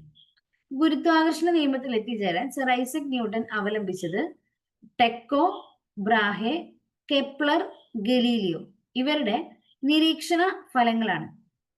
മുകളിലേക്ക് എറിയുന്ന ഒരു വസ്തു താഴോട്ട് വീഴുന്നതിന്റെ കാരണം കണ്ടെത്തിയ ശാസ്ത്രജ്ഞനാണ് Isaac Newton.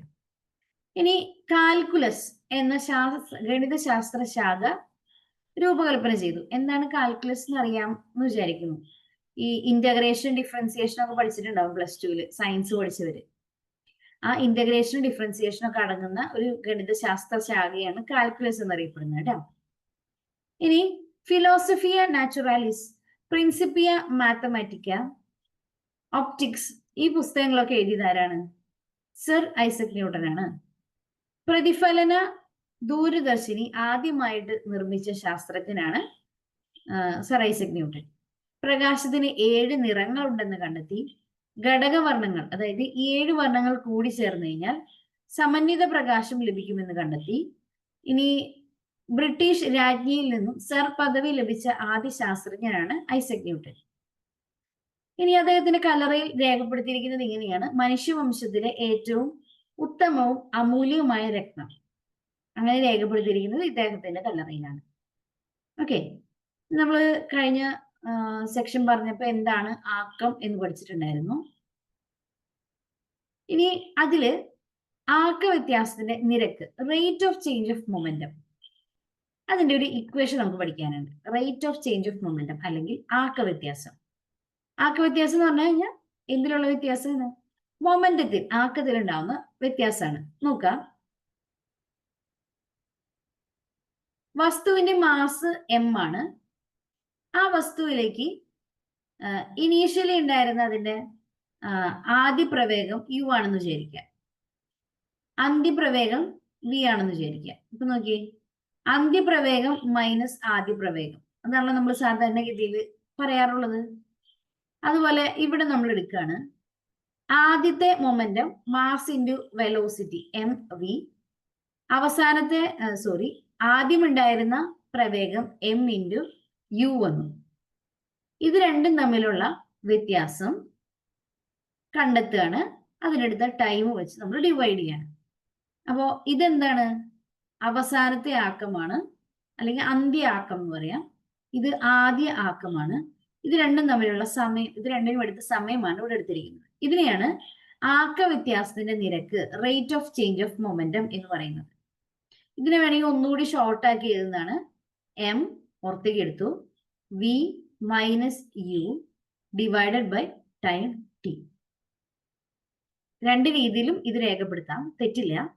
mv minus mu divided by time t എന്ന് വേണമെങ്കിൽ എടുക്കാം, അല്ലെങ്കിൽ m into v minus u divided by t എന്ന് എടുക്കാം. രണ്ട് ഇക്വേഷൻ ആയാലും മീനിങ് സെയിം ആണ്. ഓക്കെ, രണ്ട് രീതിയിലും ആ ഇക്വേഷൻ ഒന്ന് നോട്ട് ചെയ്ത് വെച്ചോട്ടാ. ഇനി ആക്ക വ്യത്യാസം സ്ഥിരമായിരുന്നാൽ വസ്തുവിൽ അനുഭവപ്പെടുന്ന ബലം അത് പ്രയോഗിക്കാൻ എടുക്കുന്ന സമയത്തിന് വിപരീത അനുപാതത്തിലായിരിക്കും. ആക്ക വ്യത്യാസം എന്ന് പറഞ്ഞാൽ ഈ മുകളിലെ വാല്യൂ അത് പെർമനന്റ് ആയിട്ട് ഒരു വാല്യൂ ആയിട്ട് ഇരിക്കണമെന്ന് വിചാരിക്കാം. അങ്ങനെ ഈ വസ്തുവിൽ അനുഭവപ്പെടുന്ന ബലം അത് പ്രയോഗിക്കാൻ എടുക്കുന്ന സമയത്തിന് നേരെ ഓപ്പോസിറ്റ് ആയിരിക്കും. എന്ന് പറഞ്ഞു കഴിഞ്ഞാൽ സമയം കൂടിക്കഴിഞ്ഞാൽ ബലം കുറയും, ബലം കൂടിക്കഴിഞ്ഞാൽ സമയം കുറയും. അങ്ങനെ വിപരീത അനുപാതത്തിലായിരിക്കും അതിരിക്കുക. ഇനി ആക്ക വ്യത്യാസ നിരക്കിലെ നെഗറ്റീവ് ചിഹ്നം സൂചിപ്പിക്കുന്ന എന്തിനായിരിക്കും? ബലം ഉപയോഗിച്ചിരിക്കുന്നത് എതിർ ദിശയിലാണ് എന്നതിനെയാണ് എന്ത് സൂചിപ്പിക്കുന്നത്? ഈ നെഗറ്റീവ് സൈൻ സൂചിപ്പിക്കുന്നത്. നമ്മൾ എടുക്കുന്ന ആക്ക വ്യത്യാസം അത് നെഗറ്റീവ് സൈൻ ആയിട്ട് വന്നു കഴിഞ്ഞാൽ അതിന്റെ അർത്ഥം എന്താണ്? അനുഭവപ്പെടുന്ന ബലം അത് നേരെ ഓപ്പോസിറ്റ് ഡയറക്ഷനിലേക്കാണ് ആക്ട് ചെയ്യുന്നത് എന്നാണ് അതിന്റെ അർത്ഥം. ഇനി ഒരു വസ്തുവിനുണ്ടാക്കുന്ന ആക്ക വ്യത്യാസത്തിന്റെ നിരക്ക് പ്രയോഗിക്കപ്പെടുന്ന ബലത്തിന് നേരനുപാതത്തിലും അതിന്റെ ദിശ പ്രയോഗിക്കപ്പെടുന്ന ബലത്തിന്റെ അതേ ദിശയിലുമായിരിക്കും. രണ്ട് കാര്യങ്ങളാണ് പറഞ്ഞത്. ഒരു വസ്തുവിനുണ്ടാകുന്ന ആക്ക വ്യത്യാസത്തിന്റെ നിരക്ക്, ഇപ്പൊ നമ്മൾ ഈ കണ്ടുപിടിച്ച വാല്യൂ, അത് പ്രയോഗിക്കപ്പെടുന്ന ബലത്തിന്റെ അതേ അനുപാതത്തിലായിരിക്കും. ഫോഴ്സ് കൂടിക്കഴിഞ്ഞാൽ എന്തും കൂടും? ആക്ക വ്യത്യാസവും കൂടും. ഫോഴ്സ് കുറഞ്ഞു കഴിഞ്ഞാൽ ആക്ക വ്യത്യാസവും കുറയും. അതാണ് നേരനുപാതം എന്നതുകൊണ്ട് ഉദ്ദേശിക്കുന്നത്. അതിന്റെ ദിശ ഏതായിരിക്കും? പ്രയോഗിക്കപ്പെടുന്ന ബലത്തിന്റെ അതേ ദിശയായിരിക്കും. ഇപ്പൊ റൈറ്റിലേക്കാണ് ബലം എന്നുണ്ടെങ്കിൽ ആക്ക വ്യത്യാസത്തിന്റെ നിരക്കും റൈറ്റിലേക്ക് ആയിരിക്കും. ലെഫ്റ്റിലേക്കാണെങ്കിൽ ഫോഴ്സ് ലെഫ്റ്റിലേക്കാണെങ്കിൽ ആക്ക വ്യത്യാസത്തിന്റെ നിരക്കും ലെഫ്റ്റ് സൈഡിലേക്ക് ആയിരിക്കും. ഓക്കെ, അപ്പൊ ദിശ ഇമ്പോർട്ടന്റ് ആണ്, കാരണം ഇതൊരു സദിശ അളവായതുകൊണ്ട്. ഇനി ആക്ക സംരക്ഷണ നിയമം എന്ന് പറയുന്നത് നിയമം നമുക്ക് പഠിക്കാനുണ്ട്. നോക്കിയേ, law of conservation of momentum. ബാഹ്യബലം ഇല്ലെങ്കിൽ ഒരു വ്യൂഹത്തിന്റെ ആകെ ആക്കം സ്ഥിരമായിരിക്കും. ഇതാണ് ആക്ക സംരക്ഷണ നിയമത്തിൽ പറയുന്നത്. ഒരു എക്സാമ്പിൾ പറയുകയാണെങ്കിൽ നോക്കാം, രണ്ട് ഒബ്ജക്ട്സ് ഉണ്ട്. ഇത് ഒന്നാമത്തെ ആള്, ഇത് രണ്ടാമത്തെ ആള്. ഓക്കെ, ആദ്യത്തെ ആളുടെ ആദ്യ പ്രവേഗം നമുക്ക് u1 എന്ന് എടുക്കാം, രണ്ടാമത്തെ ആളുടെ u2 എന്ന് എടുക്കാം. ഇയാളുടെ ഫൈനൽ വെലോസിറ്റി, അവസാനത്തെ വെലോസിറ്റി v1 ആണ്, ഇയാളുടെ v2 ആണ്. ഇയാളുടെ മാസ് നമുക്ക് എടുക്കാം, മാസ് m1 ആണ്, ഇയാളുടെ മാസ് m2 ആണ്. ഇവർ രണ്ടും കൂടി എന്ത് ചെയ്യാണ്? കൂട്ടിയിടിക്കുകയാണ്. ഒന്നാമത്തെ ബോഡിയും രണ്ടാമത്തെ ബോഡിയും തമ്മിൽ കൂട്ടിയിടിക്കുകയാണ്. ഓക്കെ, കൂട്ടിയിടിക്കുമ്പോൾ സ്വാഭാവികമായിട്ട് അവിടെ ഒരു ആക്കം ഉണ്ടാവുന്നുണ്ടല്ലോ. ഇവിടെ ഉണ്ടാവുന്ന ആക്കം എന്തായിരിക്കും? ആദ്യത്തെ ആക്കം M1U1 ആണ്, രണ്ടാമത്തെ M1V1 ആണ്. ഇവിടെയോ M2U1ഉം M2U2ഉം M2V2 ആയിരിക്കും ഇവിടെ ഉണ്ടാവുന്നത്. അപ്പൊ നമ്മൾ നോക്കുകയാണെങ്കിൽ എപ്പോഴും ഒരു വ്യൂഹത്തിന്റെ ആകെ ആക്കം എന്ന് പറയുന്നത് തുല്യമായിരിക്കണം. എന്ന് പറഞ്ഞു കഴിഞ്ഞാൽ ആദ്യത്തെ രണ്ടുപേരുടെ ആക്കം എന്തായിരുന്നു? M1U1ഉം M2U2 ആയിരിക്കും. ഇത് എന്തിനോട് ഈക്വൽ ആയിരിക്കും? M1V1 പ്ലസ് M2V2നോട് ഈക്വൽ ആയിരിക്കണം. ഇതാണ് ആക്ക സംരക്ഷണ നിയമത്തിൽ പറയുന്നത്. ഒന്നുകൂടി ക്ലിയർ ആക്കി പറഞ്ഞുതരാം. നോക്കാം. ഒബ്ജക്റ്റിന്റെ ആദ്യ പ്രവേഗം എന്ന് പറയുന്നത് M1U1 ആണ്. രണ്ടാമത്തെ ഒബ്ജക്റ്റിന് എന്തായിരുന്നു? M2U2 എന്നായിരുന്നു. ഇത് രണ്ടും കൂടി സം ചെയ്താൽ നമുക്ക് കിട്ടുന്നത് M1V1നോടും M2V2നോടും തുല്യമായിരിക്കും. ഇതാണ് ആക്ക സംരക്ഷണ നിയമത്തിൽ പ്രസ്താവിക്കുന്നത്. ക്ലിയർ ആണെന്ന് വിചാരിക്കുന്നു. എപ്പോഴും ആക്കം സംരക്ഷിക്കപ്പെട്ടിരിക്കും. അതുകൊണ്ട് അതിന്റെ വാല്യൂ സമ്മ് എപ്പോഴും ഈക്വൽ ആയിരിക്കും. ഓക്കെ, കുറെ ടേംസ് വരുമ്പോൾ കൺഫ്യൂഷൻ ആവണുണ്ടെങ്കിൽ ഒന്ന് പറയാട്ടാ. ഈ ആക്ക സംരക്ഷണ നിയമം ഉപയോഗിച്ചിട്ടാണ് റോക്കറ്റുകളിലെ അല്ലെങ്കിൽ ജെറ്റ് എഞ്ചിൻ വർക്ക് ചെയ്യുന്നത്. അതുപോലെ റോക്കറ്റ് നമ്മൾ ഈ തോക്കൊക്കെ ഉണ്ടല്ലോ, തോക്കിന്റെ പിസ്റ്റളിന്റെ വർക്കിംഗ്, ഇതൊക്കെ ആക്ക സംരക്ഷണ നിയമം ഉപയോഗിച്ചിട്ടാണ് വർക്ക് ചെയ്യുന്നത്. ഇവിടെ ഒരു ചോദ്യം തന്നിട്ടുണ്ട്. 1000 കിലോഗ്രാം മാസ് ഉള്ള ഒരു കാറ് 10 മീറ്റർ പെർ സെക്കൻഡ് പ്രവേഗത്തിൽ സഞ്ചരിച്ചുകൊണ്ടിരിക്കുകയാണ്. ബ്രേക്കുകൾ പ്രവർത്തിപ്പിച്ച് 5 സെക്കൻഡ് കൊണ്ട് അത് നിശ്ചലമാകുന്നുവെങ്കിൽ കാറിന്റെ ആദ്യ ആക്കം എത്രയാണ്? അന്ത്യ ആക്കം എത്രയാണ്? മാസ് തന്നിട്ടുണ്ട് 1000 കിലോഗ്രാം. ആദ്യത്തെ വെലോസിറ്റി U തന്നിട്ടുണ്ട് 10 മീറ്റർ പെർ സെക്കൻഡ്. ബ്രേക്ക് പ്രവർത്തിപ്പിച്ച കാര്യമാണ് പറഞ്ഞത് അല്ലെ. സമയം തന്നിട്ടുണ്ട് 5 സെക്കൻഡ്. ബ്രേക്ക് പ്രവർത്തിപ്പിച്ചു കഴിഞ്ഞാൽ വണ്ടി നിൽക്കൂലോ. അപ്പൊ അവസാനത്തെ പ്രവേഗം എന്തായിരിക്കും? 0 ആയിരിക്കും. അപ്പൊ നമുക്ക് ആകെ അറിയാവുന്ന എന്താണ്? ഒരേ ഒരു കാര്യം നമുക്കറിയുള്ളൂ. ആദ്യ ആക്കം M1U1 എന്ന് പറയുന്നത് എന്തിനോട് ഈക്വൽ ആയിരിക്കും? അവസാനത്തെ ആക്കം M2V2നോട് ഈക്വൽ ആയിരിക്കും. അല്ലെങ്കിൽ ഇതിനൊന്നുകൂടി സിമ്പിൾ ആക്കി എഴുതി കഴിഞ്ഞാൽ മാസ് ഇൻറ്റു ആദ്യത്തെ പ്രവേഗം എന്ന് പറയുന്നത് മാസ് ഇൻറ്റു അവസാനത്തെ പ്രവേഗത്തിനോട് തുല്യമായിരിക്കണം. ഇവിടെ മാസ് എത്രയായിരുന്നു? 1000 ആയിരുന്നു. ആദ്യ പ്രവേഗം 10 ആയിരുന്നു. ഇത് എന്തിനോട് ഈക്വൽ ആയിരിക്കണം? മാസ് ഇൻറ്റു അവസാനത്തെ പ്രവേഗത്തിനോട് ഈക്വൽ ആയിരിക്കണം. അവസാനത്തെ പ്രവേഗം എത്രയായിരുന്നു? 0 ആണ് അല്ലേ? 0 ആണ്. അതുകൊണ്ട് ഈ ടോട്ടൽ സിസ്റ്റം എന്തിലേക്ക് മാറണം? 0യിലേക്ക് മാറിയിട്ടുണ്ടാവും പറയണം. ഇനി ഇവിടെ ചോദ്യം ചോദിച്ചിരിക്കുന്നത് എന്താണ്? കാറിന്റെ ആദ്യ ആക്കം എത്രയാന്ന് ചോദിച്ചേ. ചോദ്യത്തില് ആദ്യ ആക്കം എത്രയാന്ന് ചോദിച്ചിട്ടുള്ളൂ. അപ്പൊ നമുക്ക് എന്ത് പറയാം? നമുക്ക് ഈ ഒരു സെക്ഷന്റെ ആവശ്യമില്ല. എന്ത് മാത്രമേ ആവശ്യമുള്ളൂ? ആദ്യത്തെ ആക്കം എത്രയാന്ന് മാത്രമേ ആവശ്യമുള്ളൂ. അപ്പൊ എന്ത് ചെയ്താൽ മതി? ആദ്യത്തെ 2 ടേംസ് തമ്മിൽ മൾട്ടിപ്ലൈ ചെയ്താൽ മതി. ഉത്തരം എത്രയാ വരണേന്ന് പറഞ്ഞേ. ഇത് ഗുണിക്കാറിയില്ല എല്ലാവർക്കും? 1000 ഇൻറ്റു 10 എത്ര വരും? 10000. ക്ലിയർ ആയെന്ന് വിചാരിക്കുകയാണ്. ജസ്റ്റ് മൾട്ടിപ്ലൈ ചെയ്യാൻ മാത്രമേ ഉള്ളൂ കേട്ടോ.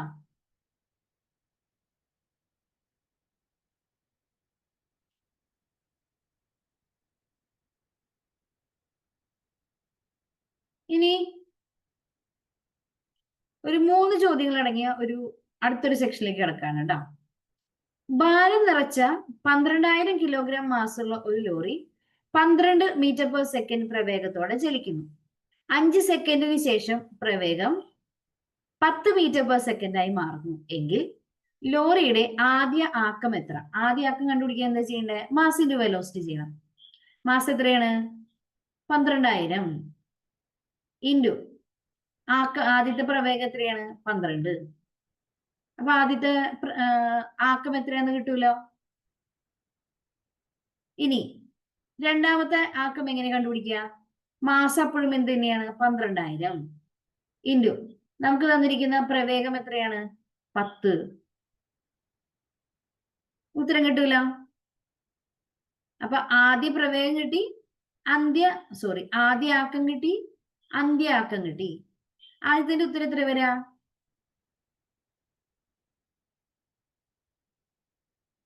ഇതാണോ കിട്ടണേ?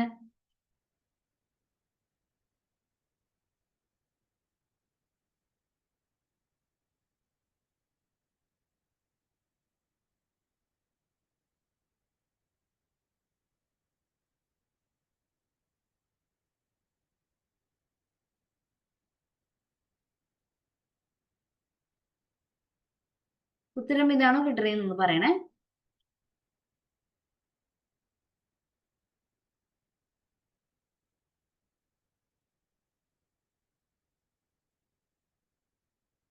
ആദ്യ ആക്കവും അന്ത്യ ആക്കവുമാണ് നമ്മൾ കണ്ടെത്തിയത് കേട്ടാ. ഇതാണോ ഉത്തരം എന്ന് നോക്കി പറയാം.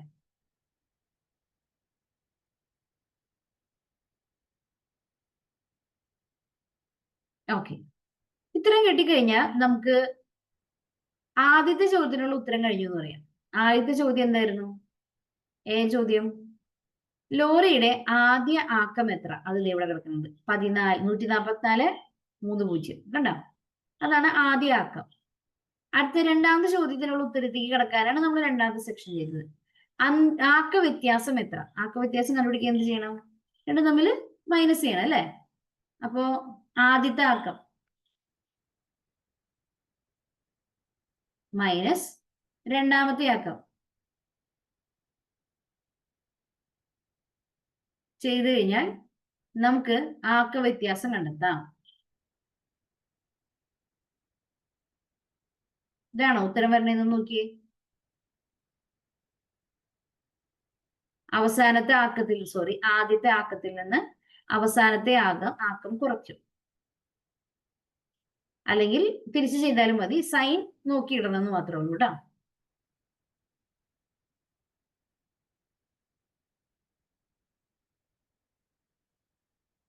സൈൻ നെഗറ്റീവ് ആയിരിക്കും വരാം.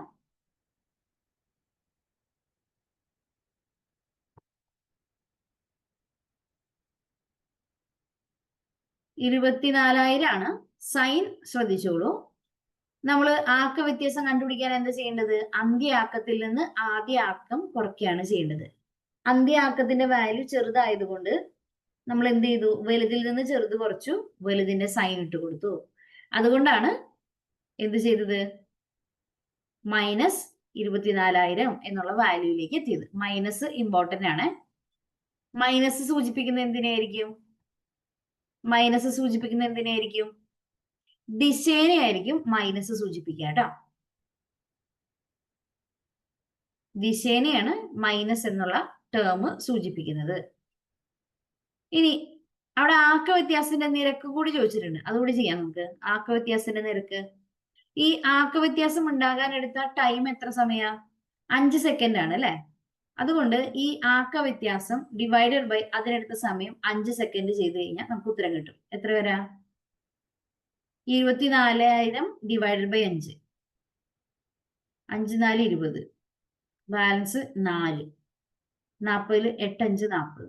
4,800 kilogram per second, kilogram metre per second എന്നായിരിക്കും ഉത്തരം വരാം. ഇവിടെ ഒരു മൈനസ് സൈൻ ഉണ്ട്, മറക്കരുത്. ആക്ക വ്യത്യാസം 24,000 ഉണ്ട്, ഡിവൈഡഡ് ബൈ അതിനെടുത്ത സമയം 5 സെക്കൻഡ്. അത് ചെയ്ത് കഴിഞ്ഞാൽ നമുക്ക് എന്തിലേക്ക് എത്താം? ആക്ക വ്യത്യാസത്തിന്റെ നിരക്കിലേക്ക് എത്താൻ പറ്റും.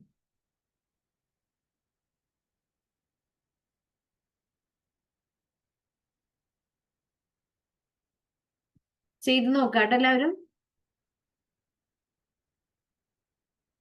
ചെയ്തതിൽ എന്തെങ്കിലും സംശയങ്ങൾ ഉണ്ടെങ്കിൽ അത് ചോദിക്കാം.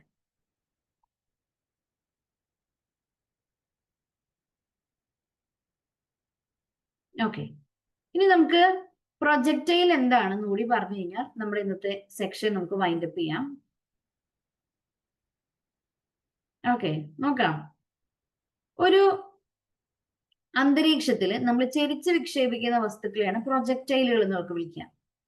നമ്മൾ ഈ ജാവലിൻ ത്രോ കണ്ടിട്ടുണ്ടാവും. ജാവലിൻ നമ്മൾ ചെരിച്ചാണ് അറിയാം അല്ലെ. അങ്ങനെ അന്തരീക്ഷത്തിലേക്ക് ചെരിച്ചെറിയുന്ന വസ്തുക്കളെയാണ് നമ്മൾ പ്രൊജക്ടൈൽ എന്ന് വിളിക്കുക. അങ്ങനെ എറിയപ്പെടുന്ന വസ്തുക്കൾക്ക് അനുഭവപ്പെടുന്ന ചലനത്തിന് പ്രൊജക്ടൈൽ ചലനം, പ്രൊജക്ടൈൽ മോഷൻ എന്നാണ് വിളിക്കുക.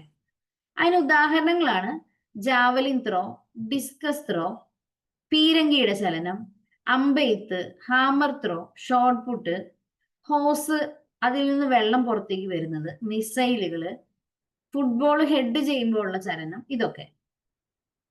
പ്രൊജക്ടൈലിന് ഏറ്റവും കൂടുതൽ റേഞ്ച് ലഭിക്കുന്ന കോണളവാണ് 45 ഡിഗ്രി. 45 ഡിഗ്രിയിൽ എറിയുമ്പോഴാണ് മാക്സിമം റേഞ്ച് നമുക്ക് ലഭിക്കുക. പ്രൊജക്ടൈലിന്റെ പാത എന്ന് പറയുന്നത് പരാബോള ഷേപ്പാണ്. പരാബോളയുടെ ഷേപ്പ് എല്ലാവർക്കും അറിയാമോ? എന്താ പരാബോളയുടെ ഷേപ്പ്? നോക്കിയേ, ഇതാണ് സ്ട്രെയിറ്റ് ലൈൻ എന്ന് വിചാരിക്കുക. ഇങ്ങനെ പോകുന്ന ഷേപ്പ് ഉണ്ടല്ലോ, സെമി സർക്കിൾ ഒക്കെ പോലെ, അതാണ് പരാബോളിക് ഷേപ്പ് എന്ന് പറയുന്നത് കേട്ടോ. എപ്പോഴും പ്രൊജക്ടൈൽ മോഷൻ ഇങ്ങനെ ഒരു ഹാഫ് സർക്കിൾ പോലെ ആയിരിക്കും ഇരിക്കുക. എക്സാക്ട് സർക്കിൾ അല്ല, കുറച്ച് ലോങ് ആയിരിക്കും. അതുകൊണ്ടാണ് അതിന്റെ ഷേപ്പ് പരാബോള എന്ന് വിളിച്ചത് കേട്ടോ.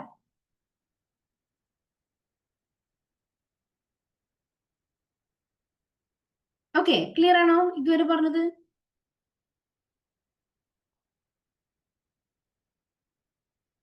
ഇനി ഇവിടെ ഒന്ന് രണ്ട് ചോദ്യങ്ങൾ തന്നിട്ടുണ്ട്.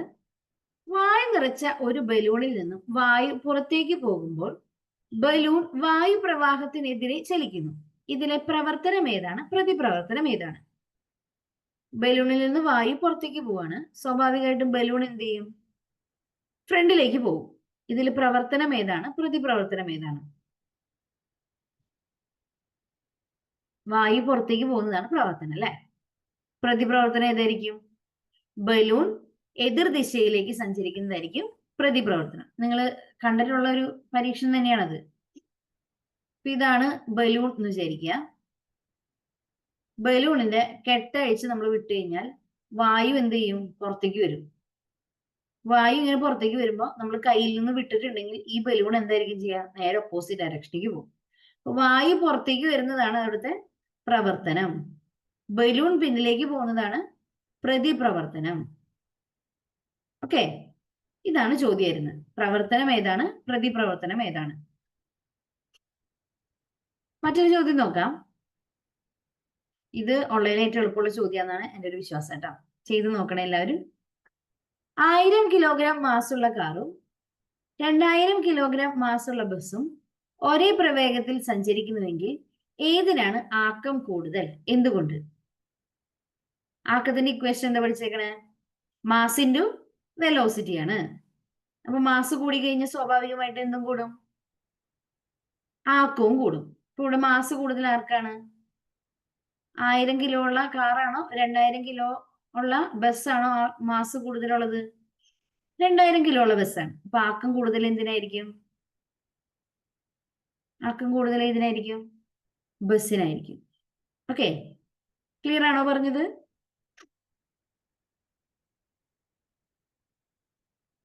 ആക്കത്തിന്റെ ഇക്വേഷൻ നമ്മൾ പഠിച്ചിരിക്കുന്നത് എന്താണ്? Momentum P is equal to mass into velocity.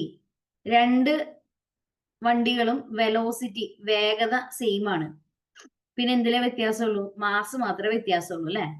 Mass ആർക്കാണോ കൂടുതൽ അയാൾക്ക് കൂടുതൽ ആക്കമുണ്ടായിരിക്കും. തന്നിരിക്കുന്നതിൽ മാസ് കൂടുതൽ ആർക്കാണ്? ബസ്സിനാണ്.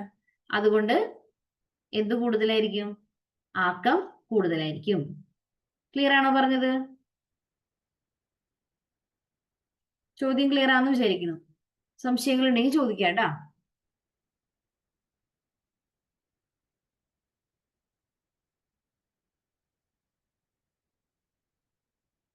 മറ്റൊരു ചോദ്യം തന്നിട്ടുണ്ട്. 100 കിലോഗ്രാം മാസ് ഉള്ള ഒരു മോട്ടോർ സൈക്കിൾ നിശ്ചലാവസ്ഥയിലായിരിക്കുമ്പോഴുള്ള അതിന്റെ ആക്കം എത്രയായിരിക്കും? നിശ്ചലാവസ്ഥയിലായിരിക്കുമ്പോൾ അതിന്റെ ആക്കം എത്രയായിരിക്കും? മാസ് ഇൻറ്റു വെലോസിറ്റി ആണ് എന്തിന്റെ ഇക്വേഷൻ? ആക്കത്തിന്റെ ഇക്വേഷൻ. മാസ് തന്നിട്ടുണ്ട് 100 കിലോ. നിശ്ചലാവസ്ഥയിലായിരിക്കുമ്പോൾ അതിന്റെ വെലോസിറ്റി എത്രയായിരിക്കും? 0. അപ്പൊ മാസ് ഇൻറ്റു വെലോസിറ്റി ചെയ്യുമ്പോൾ നമുക്ക് എന്ത് കിട്ടും?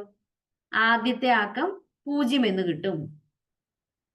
ഓക്കെ, ഇനി ഈ മോട്ടോർ സൈക്കിള് 40 മീറ്റർ പെർ സെക്കൻഡിൽ സഞ്ചരിക്കാന്ന് വിചാരിക്കാം. അപ്പൊ അതിന്റെ ആക്കം എത്രയായിരിക്കും? മാസ് തന്നിട്ടുണ്ട് 100, വേഗത തന്നിട്ടുണ്ട് 40. 40 ഇൻറ്റു 100 ചെയ്യുമ്പോൾ 4000 കിലോഗ്രാം മീറ്റർ പെർ സെക്കൻഡ്. ഇങ്ങനെയുള്ള 1-2 ചോദ്യങ്ങളാണ് ഇവിടെ തന്നിരിക്കുന്നത്. അതെല്ലാവരും ഒന്ന് ചെയ്തു നോക്കാം കേട്ടോ. ചെയ്തു നോക്കിയാൽ മതി. ചെയ്തു നോക്കിയിട്ട് എന്തെങ്കിലും കൺഫ്യൂഷൻസ് ഉണ്ടെങ്കിൽ ചോദിക്കാം. ഇതുവരെ ചെയ്ത കാര്യങ്ങൾ അല്ലെങ്കിൽ വായിച്ച കാര്യങ്ങളൊന്ന് വായിച്ചു നോക്കി മൊത്തത്തിൽ പറഞ്ഞത്. എന്നിട്ട് എന്തെങ്കിലും സംശയങ്ങൾ ഉണ്ടെങ്കിൽ ഒന്ന് ചോദിച്ചേ.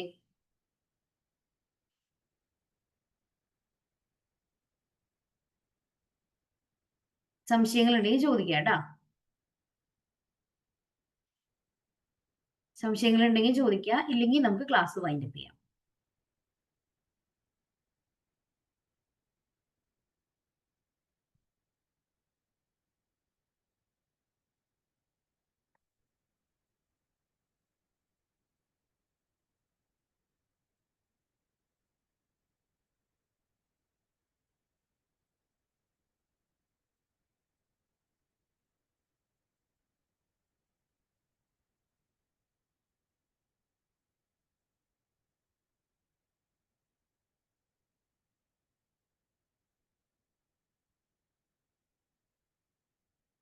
എല്ലാവർക്കും ക്ലിയർ ആണെന്ന് വിചാരിക്കുകയാണ്. അങ്ങനെയാണെങ്കിൽ നമുക്ക് ക്ലാസ് വൈൻഡപ്പ് ചെയ്യാം. അടുത്ത ക്ലാസ്സിൽ അടുത്തൊരു പോർഷൻ ഡിസ്കസ് ചെയ്യാം കേട്ടോ. Okay, thank you.